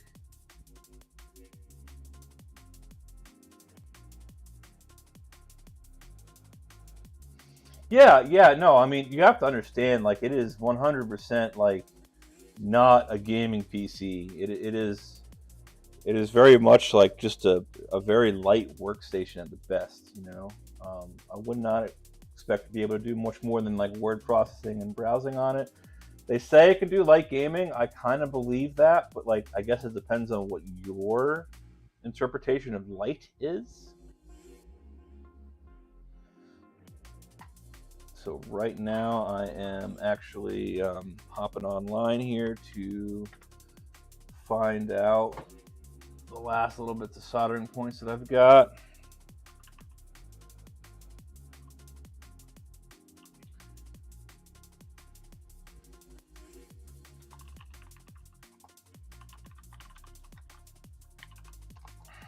Retro Repair actually had a pretty good guide here. So I needed to figure out motherboard positionings. Yeah, that's it right there. Perfect. Okay, so I have to zoom in a little bit now. Reset. Okay, we're gonna do this. There we go. I was right. So select is the option switch, and then the battery is the MBAT at the bottom left. Okay, cool. Perfect. So let's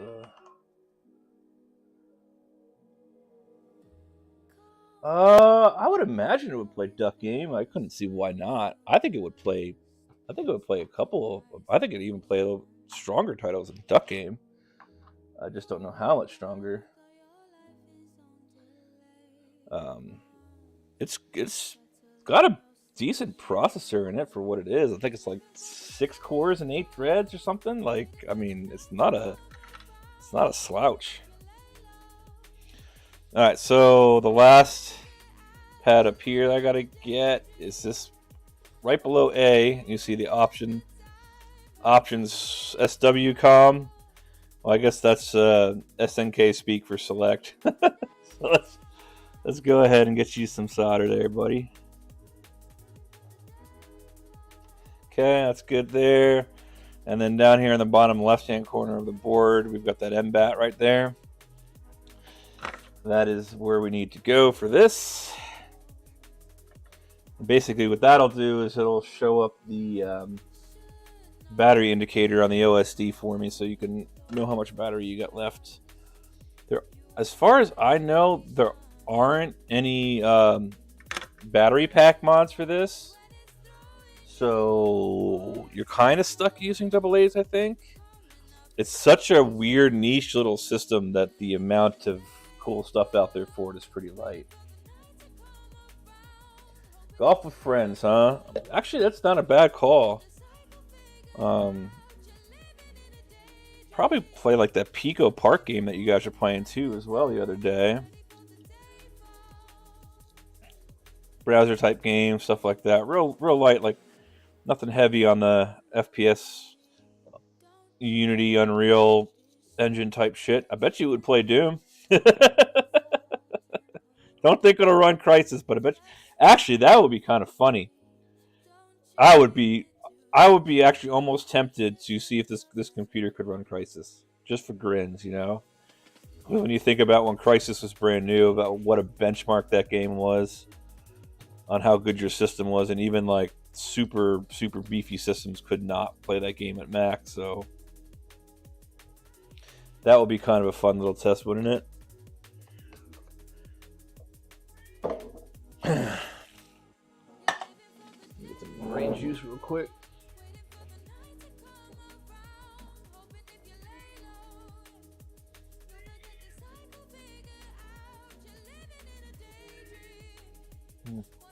Actually, I'm gonna go look at one thing real fast in this other room.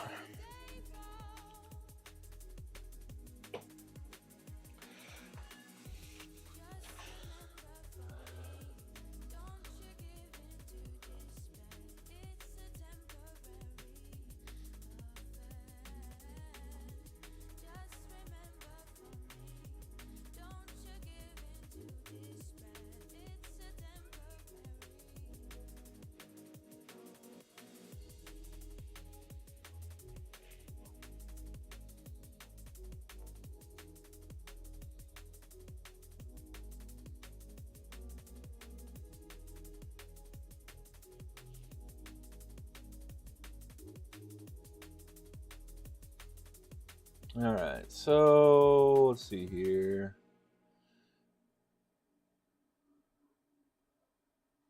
Let's see here. Kind of looking at one thing real fast. I was supposed to have a package delivered today, and it made it to my town last night, and then it somehow went to Florida today.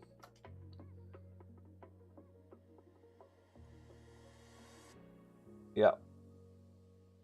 And it's in Florida. So I am not getting this till Monday, which is freaking neat. Because it was going to be something I was going to work on tomorrow. But, you know, it is what it is. Okay, so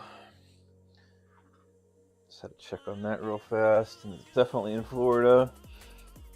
All right, hey, cat. I know you want to sit in my chair, but that ain't happening. No. My old kitty here is just wanting nothing but attention these days. Just she's old.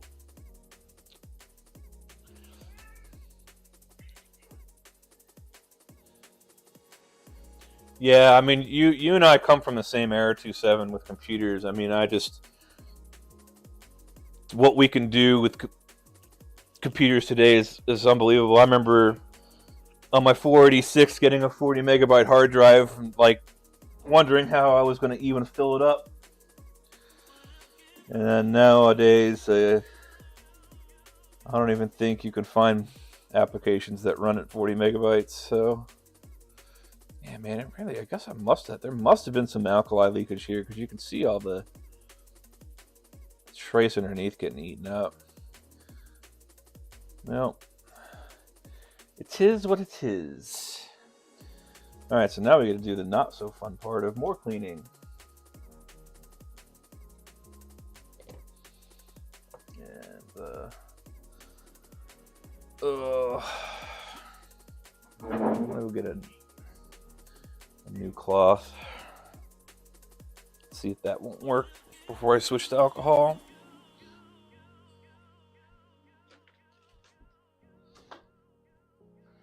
A couple of these left before. So So I've mentioned these things before. When I get back on camera, I'll show you. If you wear glasses or have a lot of screens to deal with, these are called Koala K-Cloths. Buy them in like a 8-pack. I don't know, like $10, something like that. Stupid cheap. They are amazing. They are washable as well. So basically, trying to excuse me.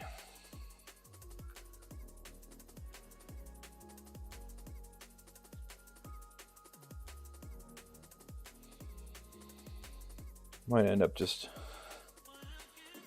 really just saying screw it and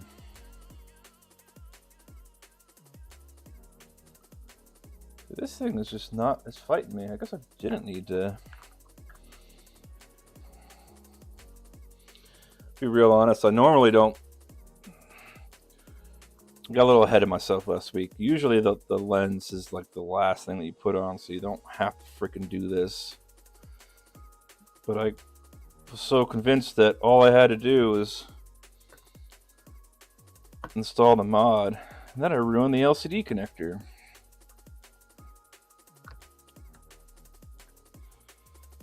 See, like, just seeing all this random crap on it, and I can't tell. See, is that not coming off? What the heck is going on? There's like all this crap like baked into the lens now. Oh, well, I think that means 486 DX2 or DX4? Man, what was that Cyrex chip that I had? I can't remember now. Dude, Cat, no, Cat. I think I literally was off my seat for about 5 seconds and she jumped onto mine. So I'm gonna do this a little alcohol here.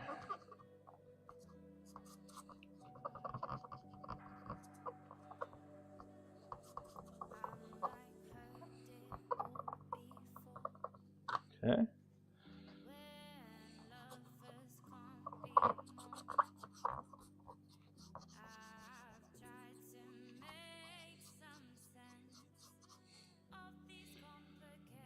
Just see all this crap left on the screen, but how much of that's on the outside versus the inside is to be determined. There's really nothing more annoying than getting all the way to the end and then realizing you've got all this dust on the inside of your screen that you can't clean off. Well, at least it's annoying to me. Maybe other people up there are way more tolerant of it, but boy, this thing is just shit. I'm not even gonna lie. This lens does not want to clean up at all.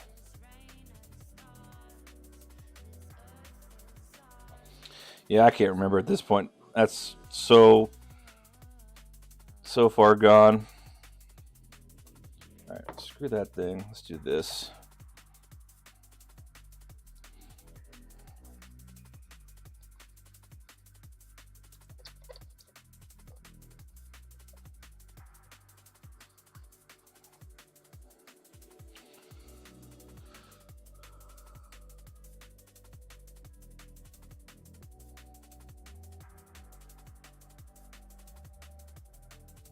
Okay.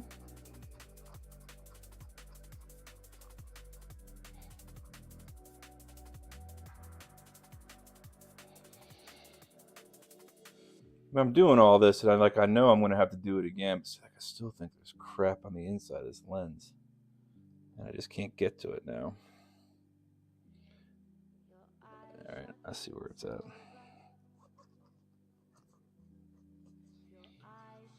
You have to excuse me because I'm just particularly OCD about this crap.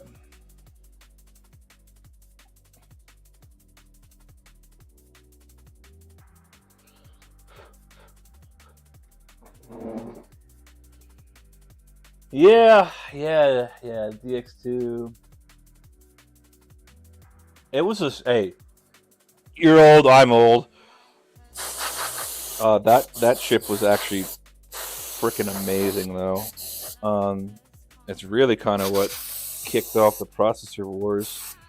There's a company called Cyrix that really was like the AMD of the day, even though I think AMD was still around at that point, or they might have came out during the Pentium era. But they gave Intel a very serious run for their money, and it was a very popular choice, especially among hobbyists and us po folk, because Intel was and still is prohibitively expensive. All right, you know what? We're gonna call that good. I know I'm gonna get fingerprints all over this damn thing anyway, and if it really pisses me off, I think I've actually got a spare lens, so that's what's in here is another lens. So really, this thing pisses me. Oh, that's a Game Boy Color lens. Shit. Well, maybe I don't have a spare lens for it then. Well, they're like $4 though, so if I have to buy another one, I'll buy another one. This is a personal build, so I'm not trying to make money off of it. I'm just trying to keep costs down. Built your first computer with it in '94. Took a loan out at 18 for $2K to build it. Wow. I don't remember things being that expensive, but back in 1992, 93, I was 11 and 12 years old, so money was not much of a concept beyond $20 being a lot of money and $100 seeming like a freaking fantasy. I do remember like absolutely lusting over those Voodoo graphics cards when they came out, though.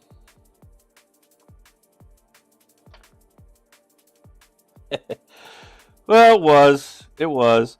But see, on the flip side, the technology was moving so fast that we had computer shows. I don't know if you ever went to a computer show, but they're basically just like parts liquidations from computer stores because, you know, every 6 months a new processor, a new graphics card, more RAM, whatever came out. So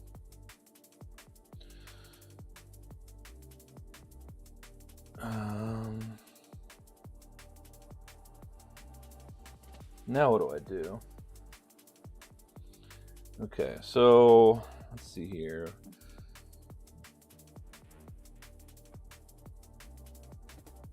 I guess, do I want to do this? No, which one is what? I think this goes to this one, right? Or is it this one?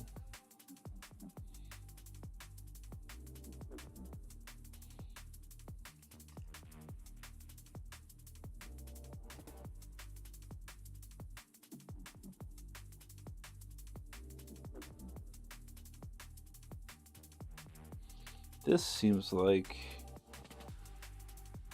too small. There we go. Assuming thin side to the left.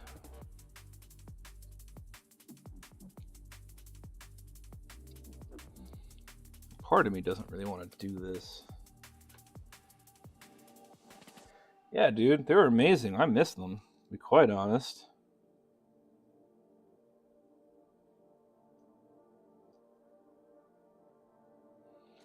People today don't really understand, you know, like those computer shows were a big thing for me back in the day. Or shit, back in the shareware days.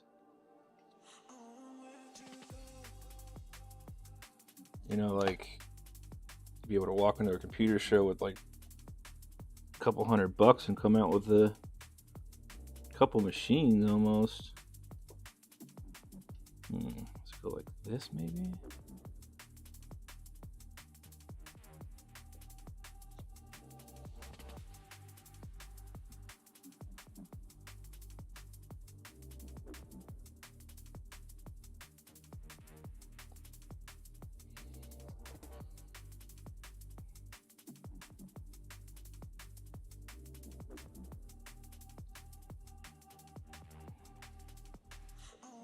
Yeah, it did not. See, this is why I hate using these freaking things.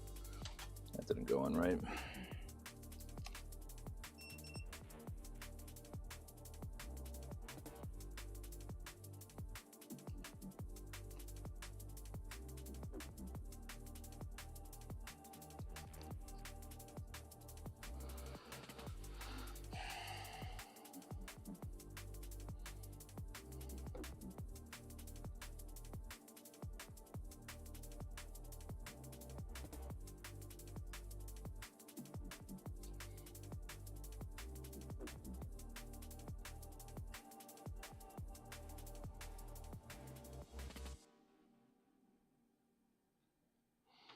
All right, so now I gotta get this.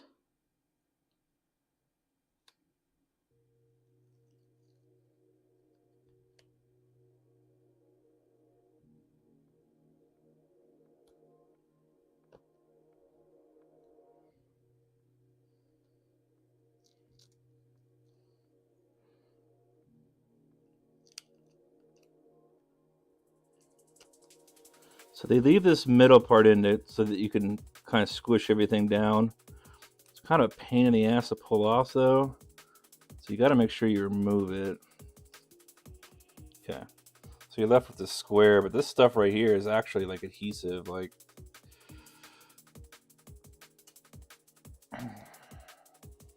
hey, take it easy, 27. Thanks for stopping in, man.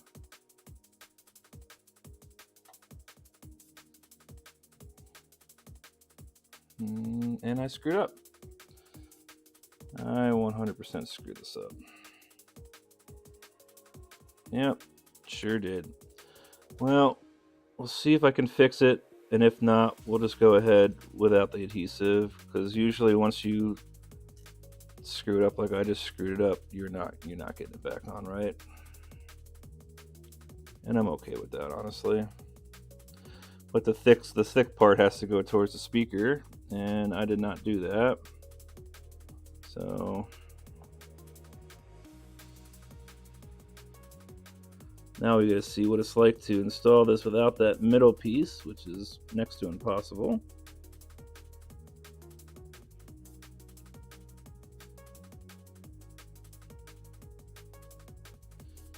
Screw it.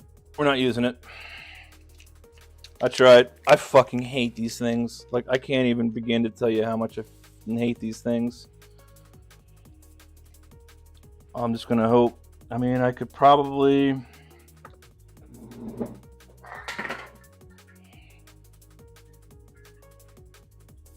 I do have a roll of double-sided tape somewhere. I don't know what I did with it now.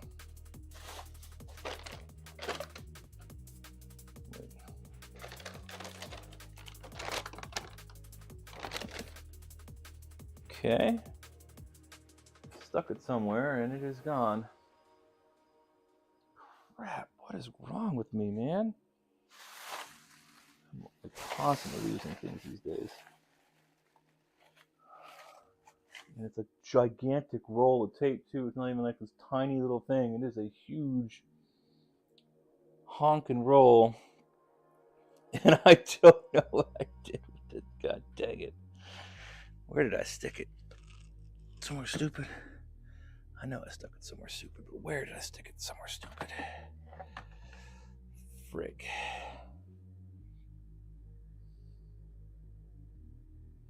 Like the moment I actually need to use this stuff, it's gone. Poking my head around.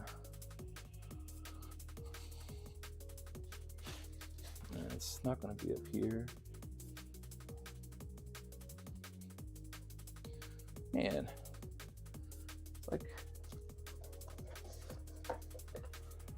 I even stuck that in a spot where I thought it would be easily findable.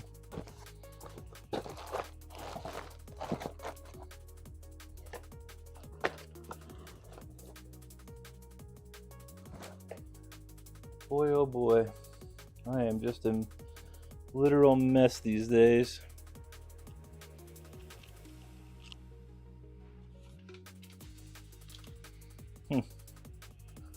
I don't know what I did with it,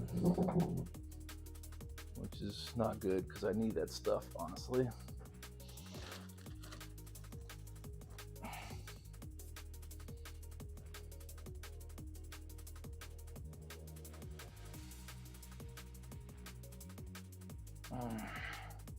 God darn it.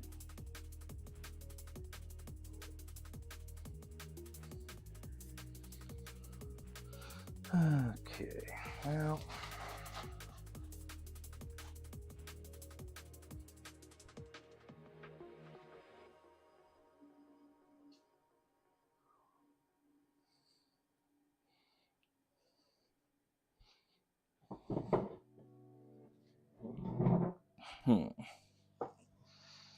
Yeah, I can't find it, which really kind of sucks, but all right, well, I guess we're going to go ahead and try to do this without the screen adhesive because I know that this might work.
I mentioned how much I hate adhesives.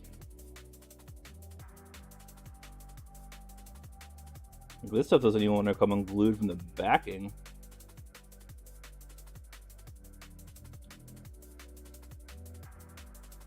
I don't even know how you would apply it. Like,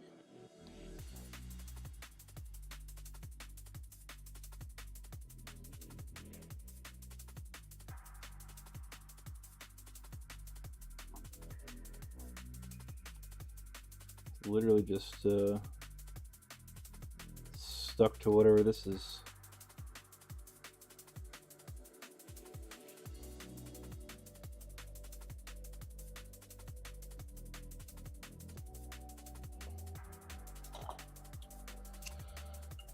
Oh, why can't I find my double-sided tape? I would just literally just use that instead.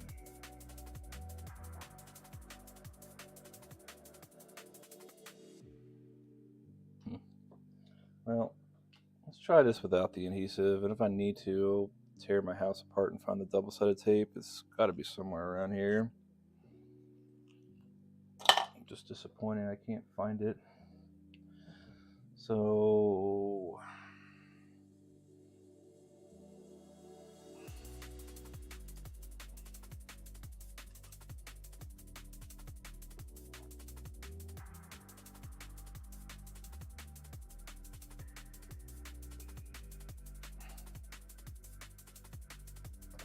I think at this point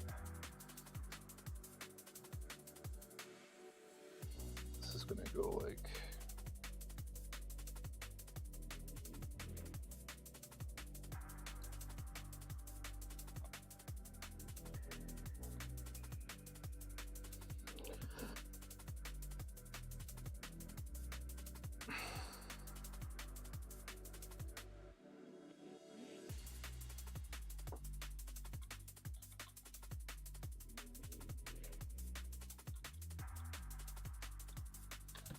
might have to redo this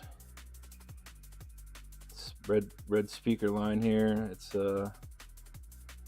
not happy with how I have it. Just dry fitting all this stuff, but yeah.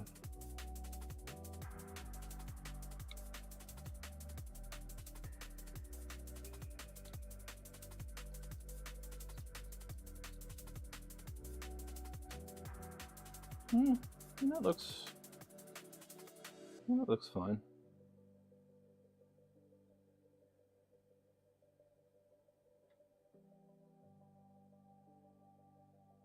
Yeah, that'll be fine. It's going to be a little bit of a pain in the butt. I'm thinking just because that's kind of what I wanted to use a screen adhesive on this one for. But let's go ahead and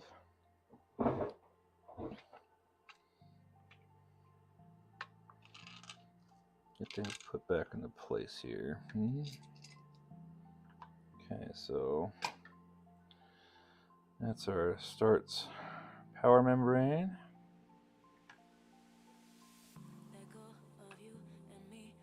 Now that is the joystick, which we're going to put on last. Here's the select button, or the option, as they like to call it. I do believe these buttons are universal.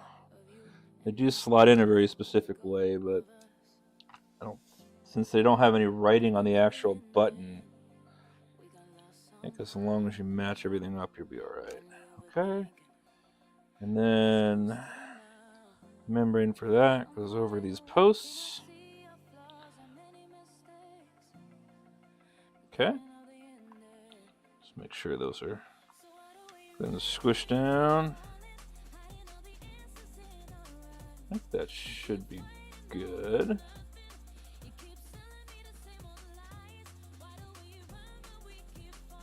Yeah, looking okay, All right. So now, we take this guy.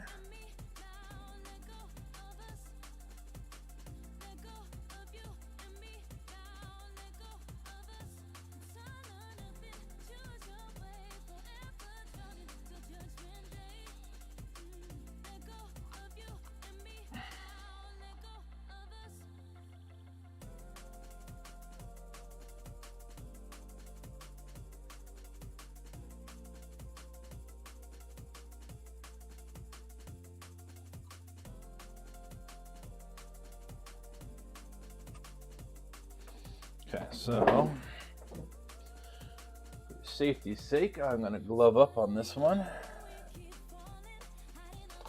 Again, this is why I wanted the adhesive on this build, because it would have been a lot easier to stick that screen onto the shell and just have it stay put. I suppose I could probably do the same that I did with the last Game Boy. Maybe run a little Captain tape. But I'm thinking that's honestly, if I just do this, my satisfying peel.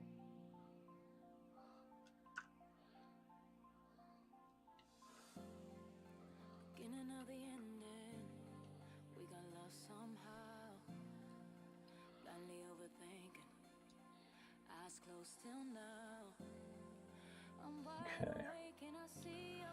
So now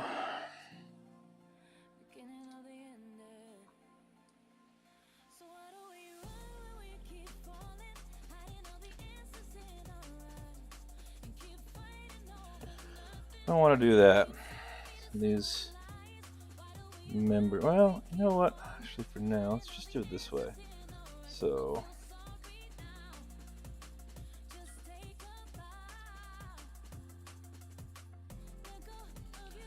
basically, I'm hooking the screen in.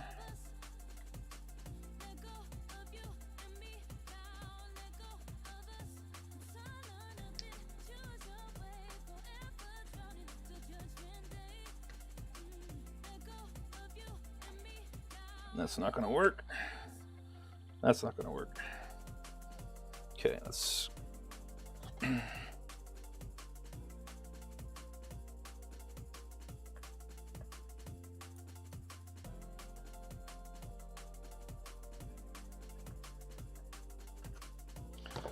Okay, let's get you back in line here.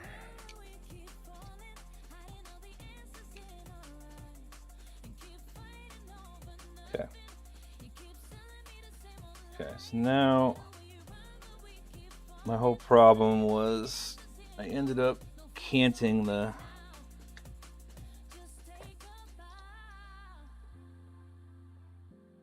okay. So now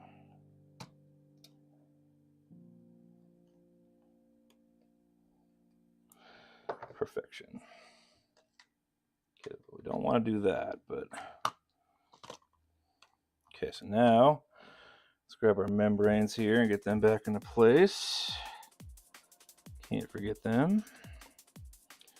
A little select button here.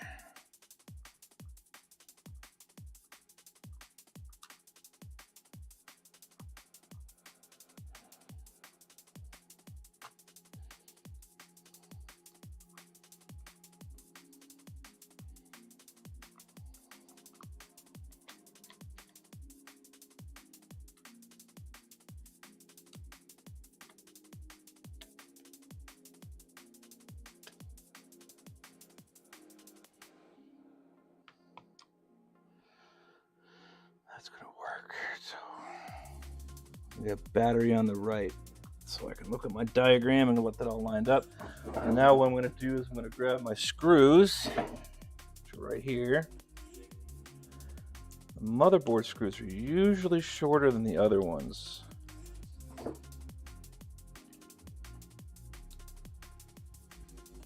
And I see it right now. Now you gotta remember, freaking idiot before me lost most of them, so this guy right here, the shorty. We're gonna, oh, before I forget, probably unnecessary, but we're going to do it. Let's get the stupid gloves off now. All right, so this is the insulating film for the PCB. We already kind of have one already on the motherboard, but I think for posterity's sake here, so to speak, let's just go ahead and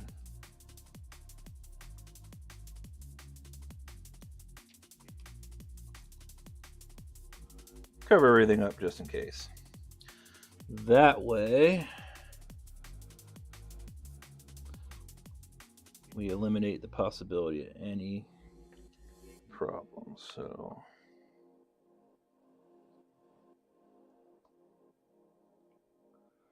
I'll take this. Now on this motherboard, there are little marks on the silk screen to show you where the screws go.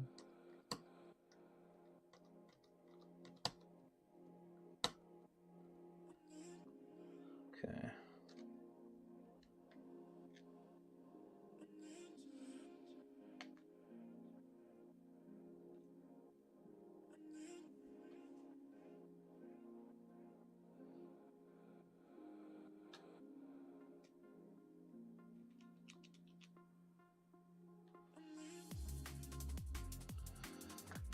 Okay. So for grins here,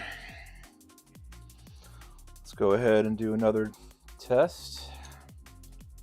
Make sure everything's functional.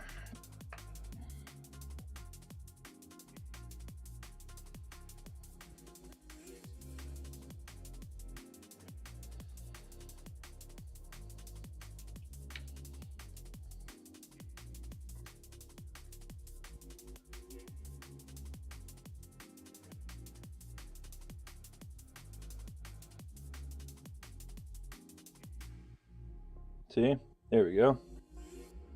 Took a while. Looks like it's not aligned properly, so we're gonna have to go back and fix that. Close though, we're close. And this again is where the adhesive would really come in handy. Okay, so let's go ahead and see if we can't get that back into a better alignment.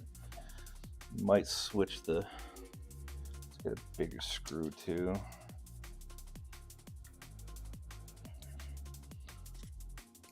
Just use it, let's kind of strip it a little bit. There we go, that's better. Okay, so it was kind of wonkified there, huh? I could see that from just looking down on it.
Okay, so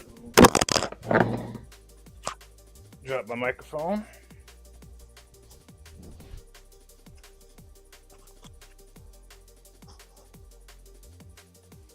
Okay, let's see.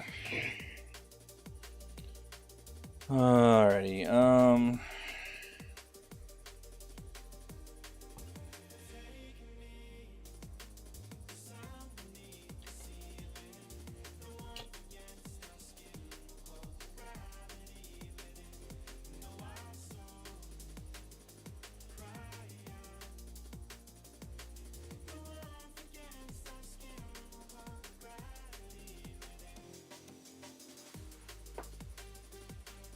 no, I'm not getting any display.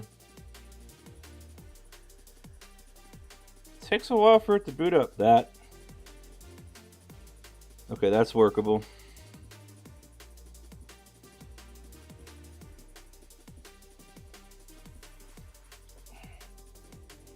Okay, so we got that working in a spot where I'm happy with it. Boy, I really wish I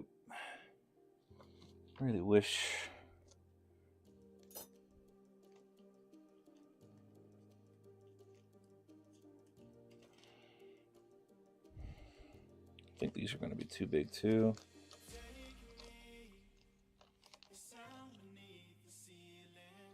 You don't want to use screws that are too long, just because they might poke through the plastic on the other side. But we're going to try this real quick. Let's try this. Let's just see if we can't get maybe one more.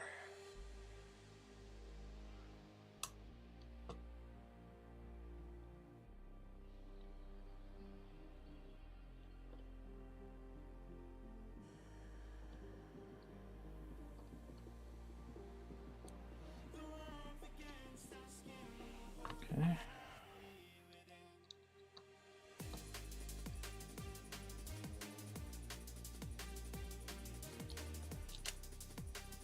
Okay, that worked. Luckily, I had some spare fasteners that seemed to pretty much be what I needed. I'm guessing I'm going to get the rest of this squishing when I put the shell back together. So now,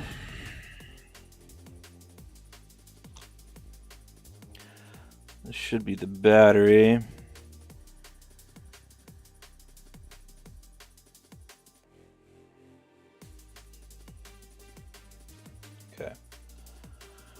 Okay, so we're almost there, folks. We're almost there.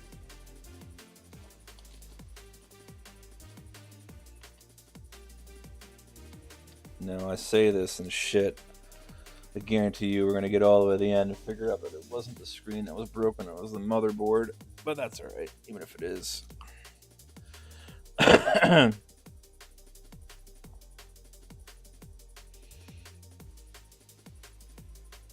Okay, so I think we're gonna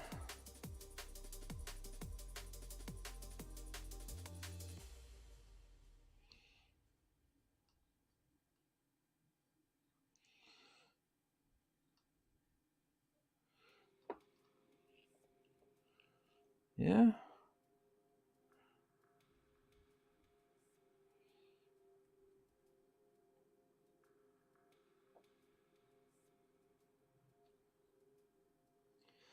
This is the shitty part now, where I have to try to strip this without ruining the wire.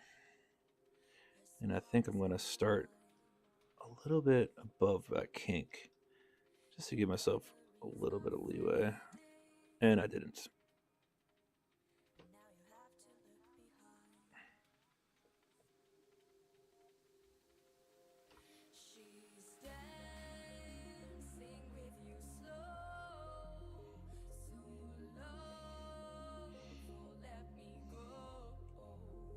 I mentioned how much I hate these wires.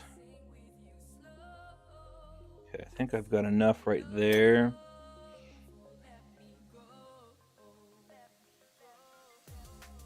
Okay, perfect. So we should get a little bit of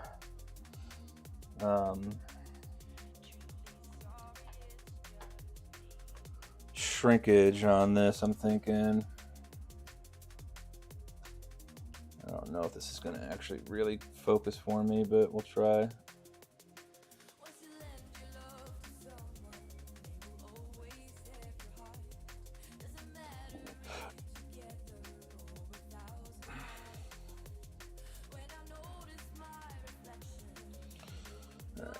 Should be all right.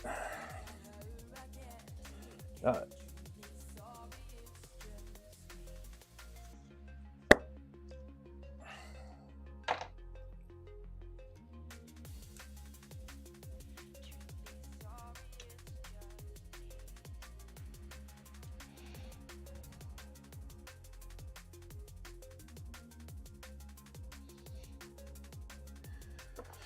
See if my soldering iron will wake up. It did.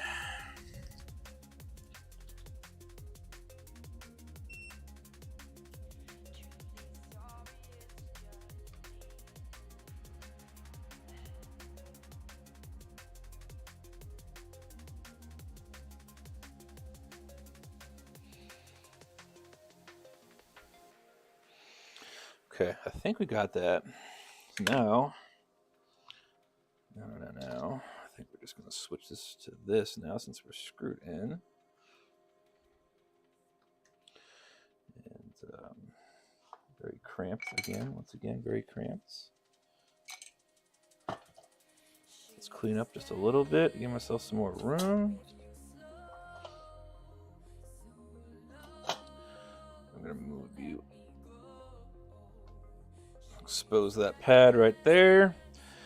Snake this down around this cartridge connector. I think we're going to go above this regulator. Like that, right like there. And then that should be what I want.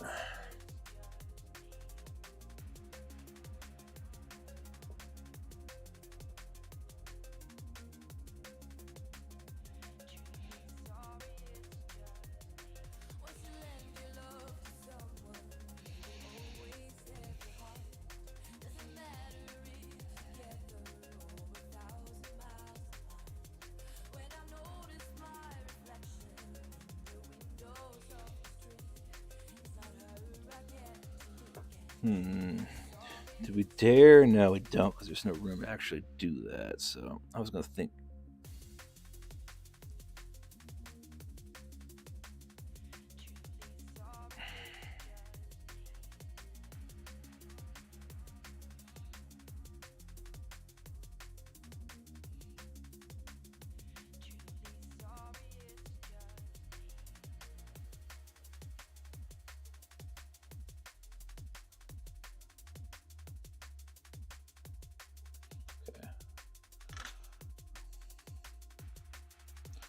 Careful of that plastic shell, so get more verticality on this one.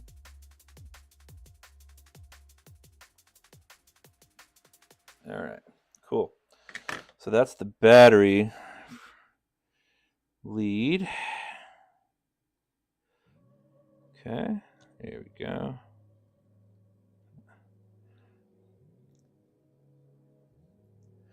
Okay, looking pretty good. So now I've got to figure out where we're at here. So let's pull up this diagram once again.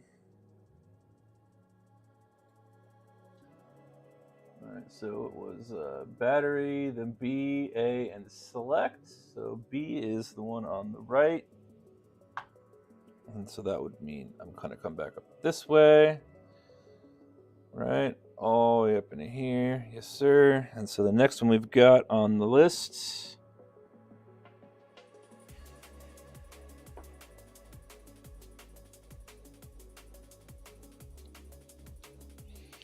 We're going to do a little threading here. Like that. So you can see I'm going to trim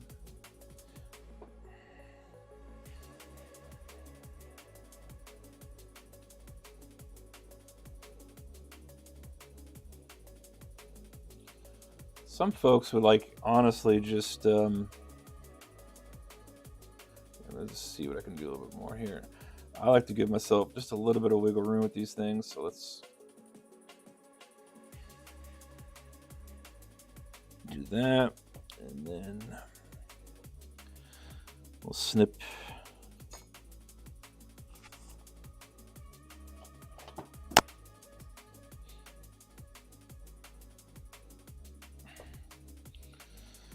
I mean, push comes to shove, you can always splice and do whatever, but it's so ugly when you gotta do that shit.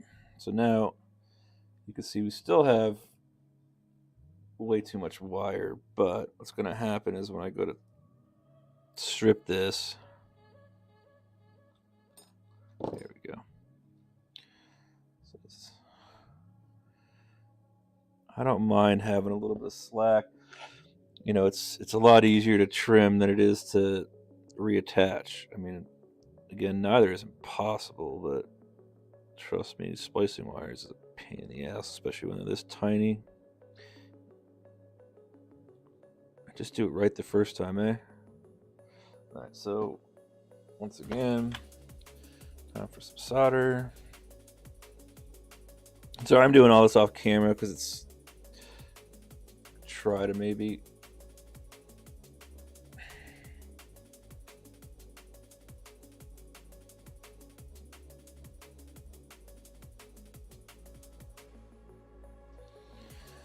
okay, so we're gonna need to trim that a little bit. That's way too much exposed copper, but essentially you kind of see where I'm going with this, right? Like, I'm gonna lay this flat again. Probably I could have trimmed even more, but we'll have a little bit of slack. Right, okay. So we're gonna flip this to this way. I'm doing this so I don't risk melting the cartridge connector. Okay, so then we're gonna take this wire. Let's say like trim off most of this.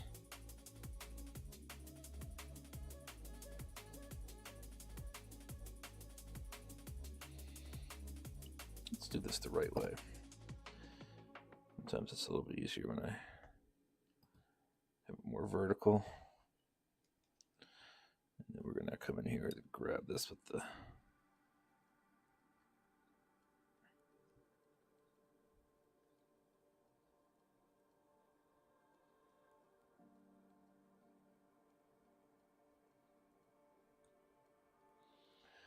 so now we got a nice little nub. And then a big honking full of solder. And this guy.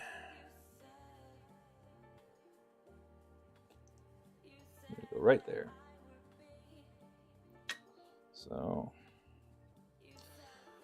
my left hand to grab the wire here.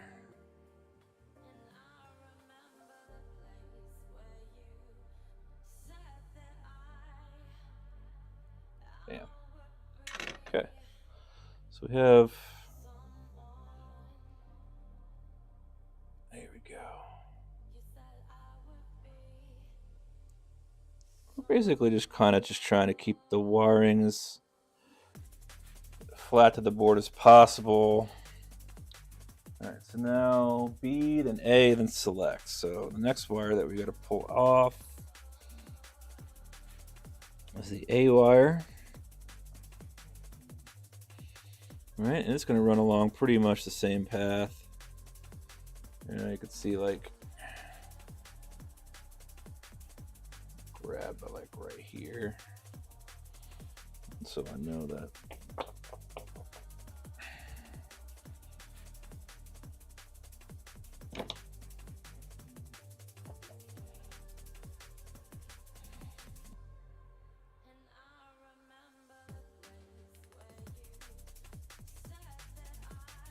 Okay, so we snipped off nowhere near enough. That's okay. I wanted to kind of just double check here. Once again, we're gonna coming down. And that's gonna be good, honestly, and that'll give us strip from this point on. Kink that like that, like it's a C. All right.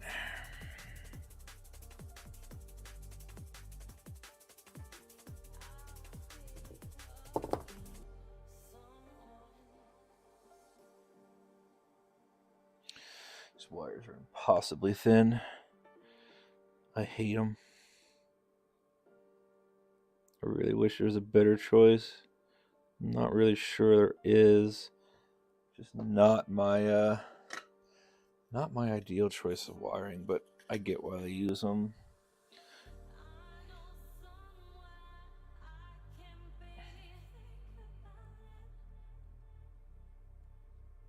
Okay. So now I'm gonna clean off a little bit of this flux here. Kind of dripped on the case.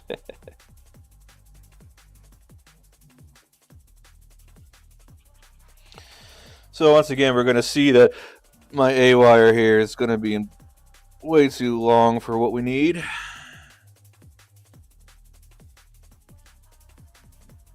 But honestly, much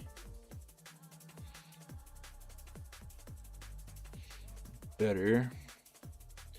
I think we're going to do the same thing. We're going to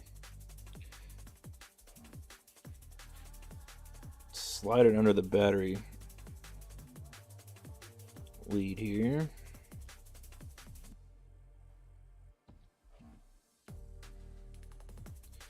Just like so. And then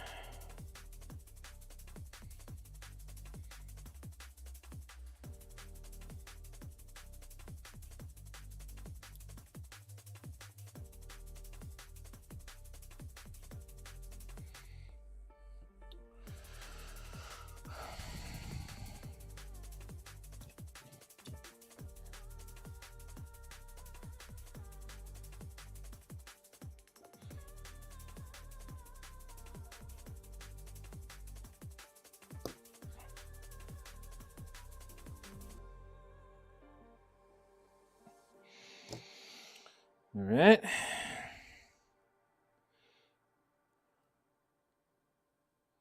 Looking to be good right there. I think we're going to do this the opposite way. So when I burn the plastic, I'm going to grab my, well, I think I did left hand last time too. Hold the tweezers in the left hand.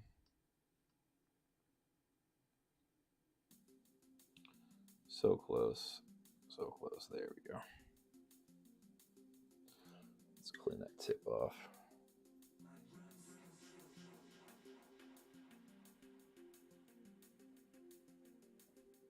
Okay. Now remember, with these, especially when you're trying to connect wires to PCBs, you're better off wetting the pad on the PCB and then sliding the wire into the wet solder than mashing the wires into the pad, because you cause frays and blah blah blah blah. It's just get a much cleaner job. Okay, So here we go with this one, and we're going to do the same thing. I think, honestly, like, okay.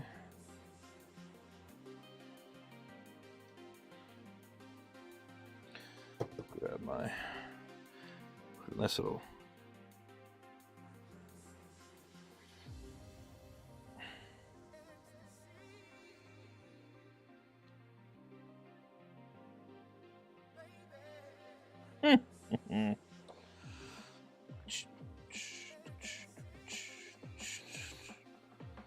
Okay, so I got a nice little spot for me to try to strip at.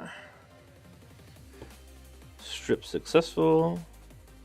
These are actually coming off pretty good today. And then another reason why it takes so much extra slack is like it's a lot easier to strip these thin ass wires when you're pulling off a bunch rather than trying to get like a very small like fraction. It's always easier to remove than it is to add, so take more than you need really, and then just trim the rest, eh? And then honestly,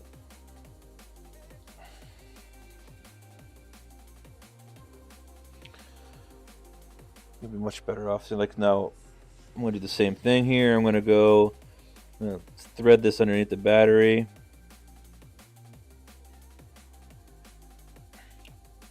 Can't really see where I'm at right now. Let's see here. I think. There we go. Pull you through. And then, okay. Looking good, so really just gotta snip the majority of that wire off and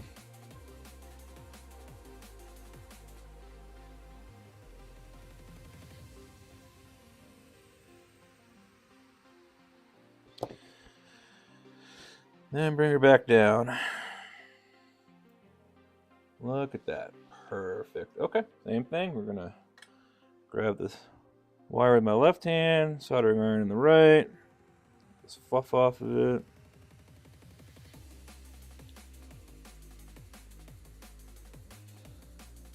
Okay, same thing here. We're gonna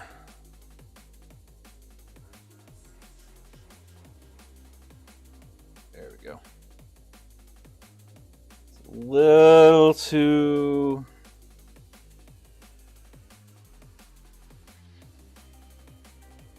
that's a little too close to comfort for me.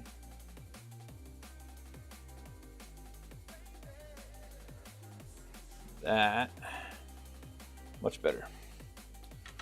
Okay.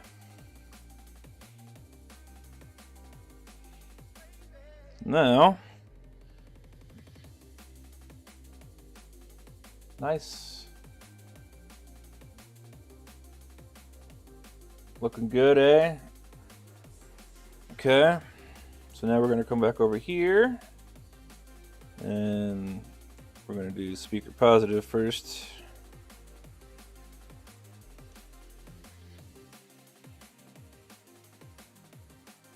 I think it's probably going to be better like this. Less plastic for me to potentially screw up here.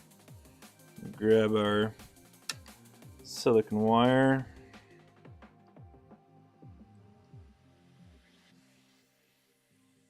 Kind of more the same thing, just wet the pad and push the wire into the wet pad and let the solder do the rest of the work.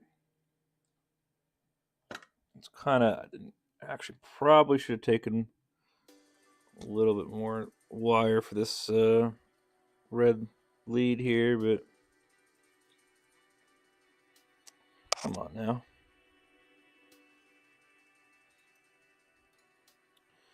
Of course I'm off frame, so.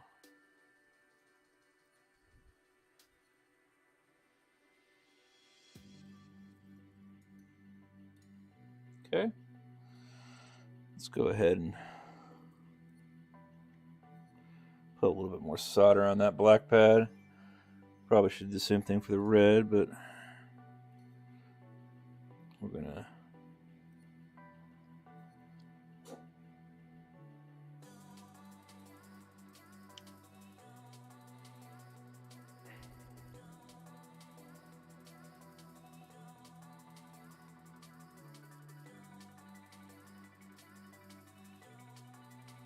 I guess it would kind of help if I actually had the wire onto the pad, huh? Sometimes my depth perception is not the greatest, to be quite honest.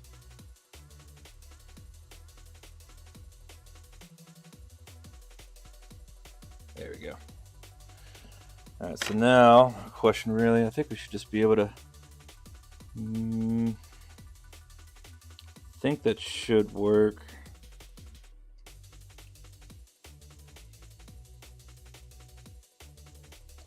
Might actually have too much lead for the black, but I think I can kind of squish that underneath like this.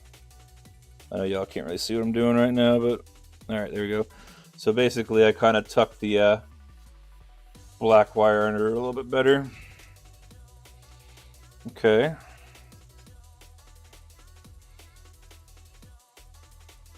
Okay, so I think for sanity purposes, we're going to do one more dry run here.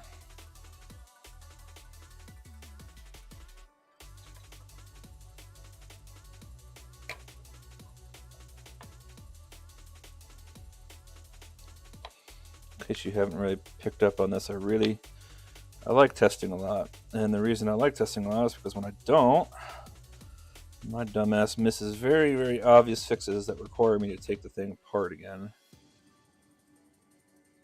Alright, folks.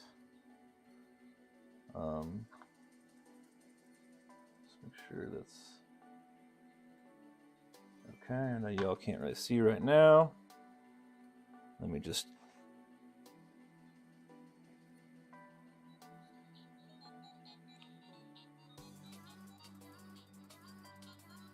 She's working. Cool.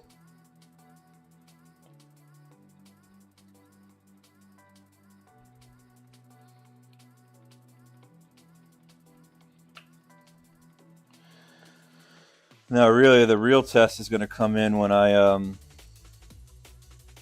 go to put a game in and see if that frickin' those lines go away.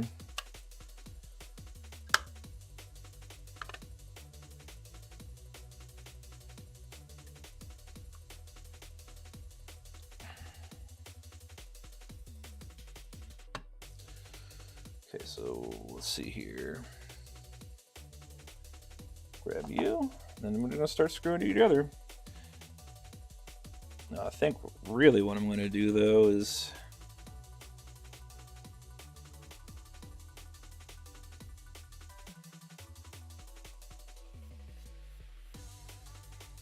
actually gonna test the game out.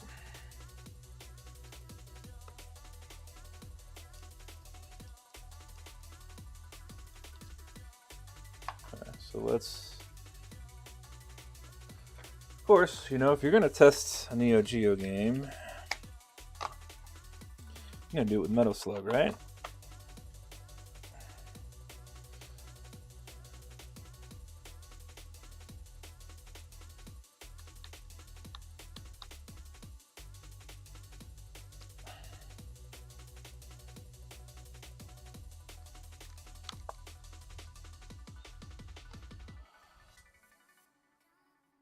I guess it kind of would help to put the batteries in, right? That does tend to help things some. I don't know. Maybe it doesn't. It does for me, though.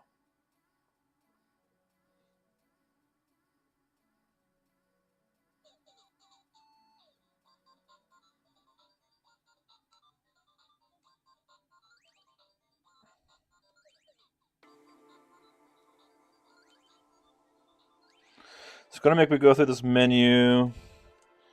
We're going to skip it for now just because I don't have the battery in, so every time I come through this...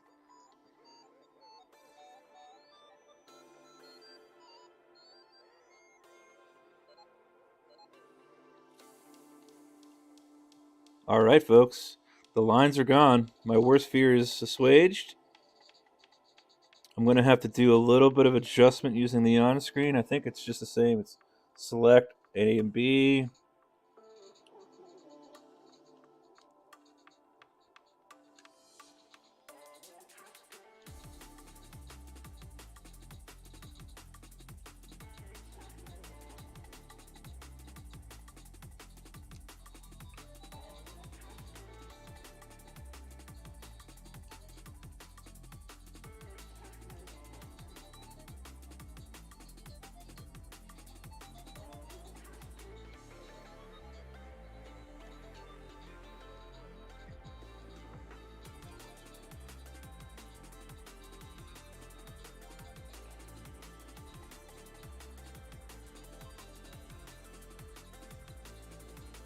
And we're going to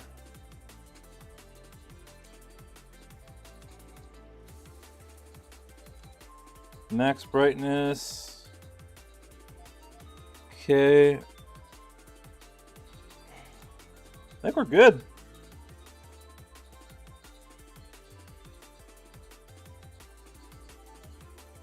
I don't know how well that's showing up for y'all, but very, very nice for me. Cool.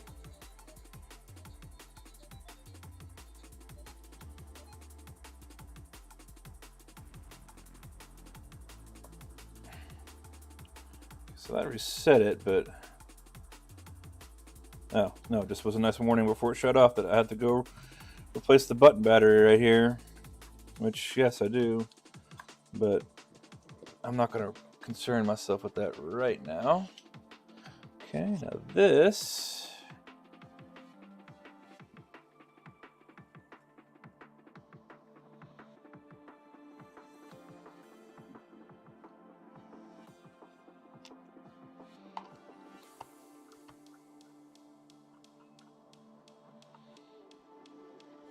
might not actually be working right now because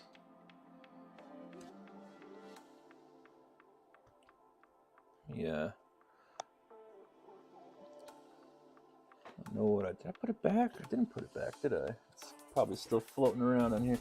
Unfortunately, the iFixit kit is not long enough to get in these recessed screw holes, so I have to use these precision screwdrivers, so to speak.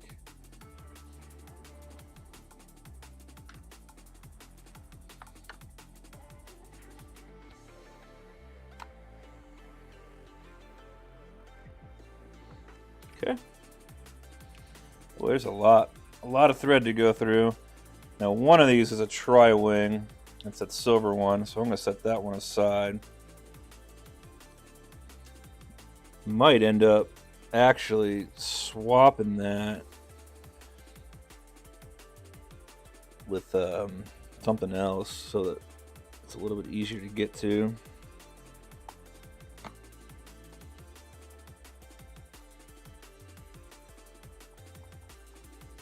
Okay.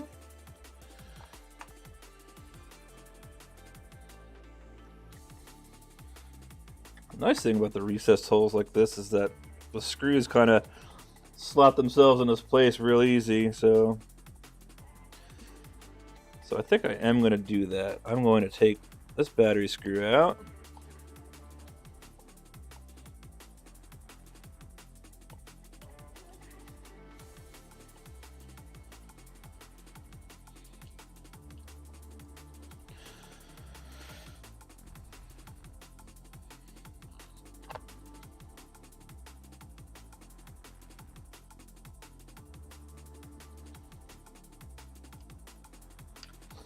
Then I'm going to take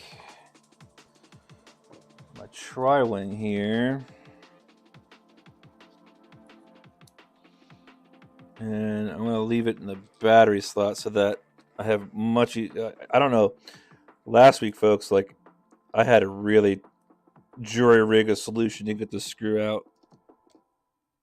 Initially, I thought he had stripped it, but no, it's just a tri-wing. So we'll leave that like that. Nothing poking through it. I mean, all said and done, folks, that's done.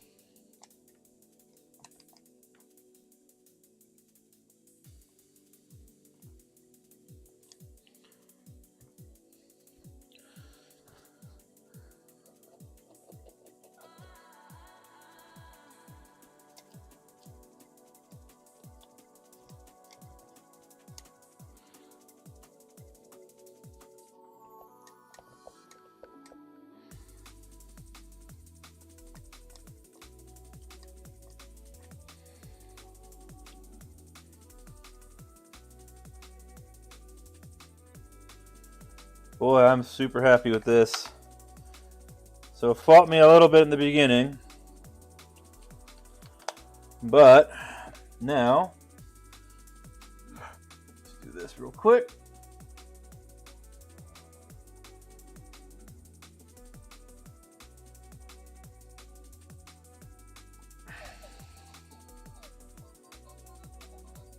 There you go, folks. This is a Neo Geo Pocket Color.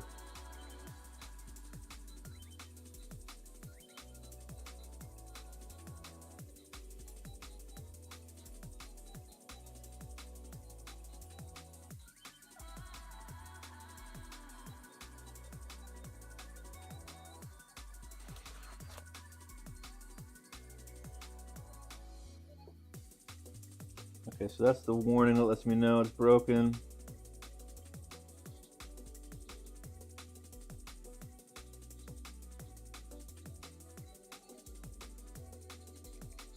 I don't know if you can hear that.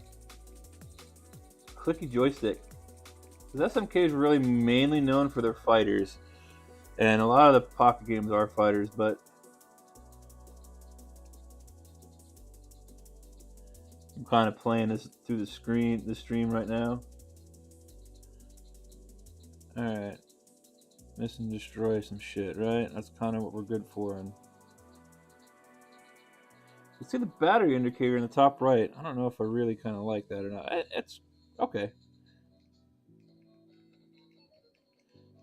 Just making sure everything still works.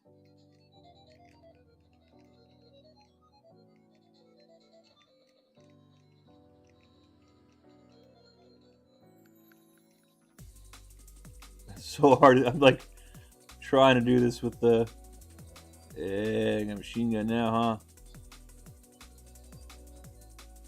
huh? Okay. Very, very, very cool. I've been waiting since probably like October, maybe September. I can't even tell you when I bought this. Might have been October, I think, to put this together. And I just kept putting it off and putting it off, and I might end up replacing this freaking lens.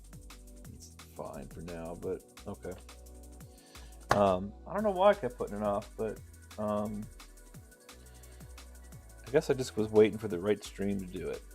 And now that I'm doing mods on Saturdays, it really kind of seemed like a good time for me to do it. Now, I still think I've got a bunch of crap on the inside of this, but you know, if I have to buy a new lens, I'll buy a new lens at some point. I'm just taking a quick look around the console. Yeah, I can see where there's a little bit of shell damage right there. The little shell damage that I did is nice and hidden. Aside from some slight internal smudging on that glass lens, which I guess I didn't do a good enough job to get out. Just some very minor plastic damage. I paid like $55 for this, all said and done, shipped, something like that. And broken, I'm seeing these go for around like 90 to 100 still. So I don't know if this particular shell color is worth anything extra, or if it's just, you know, there aren't too many out there. I don't know. I mean, I know there aren't too many out there, but I don't know why it's more expensive than compared to the other ones. And I can buy modern shells, and maybe I'll consider it. But since considering I've already modified this one for the IPS display, I don't really think it's going to be worth it.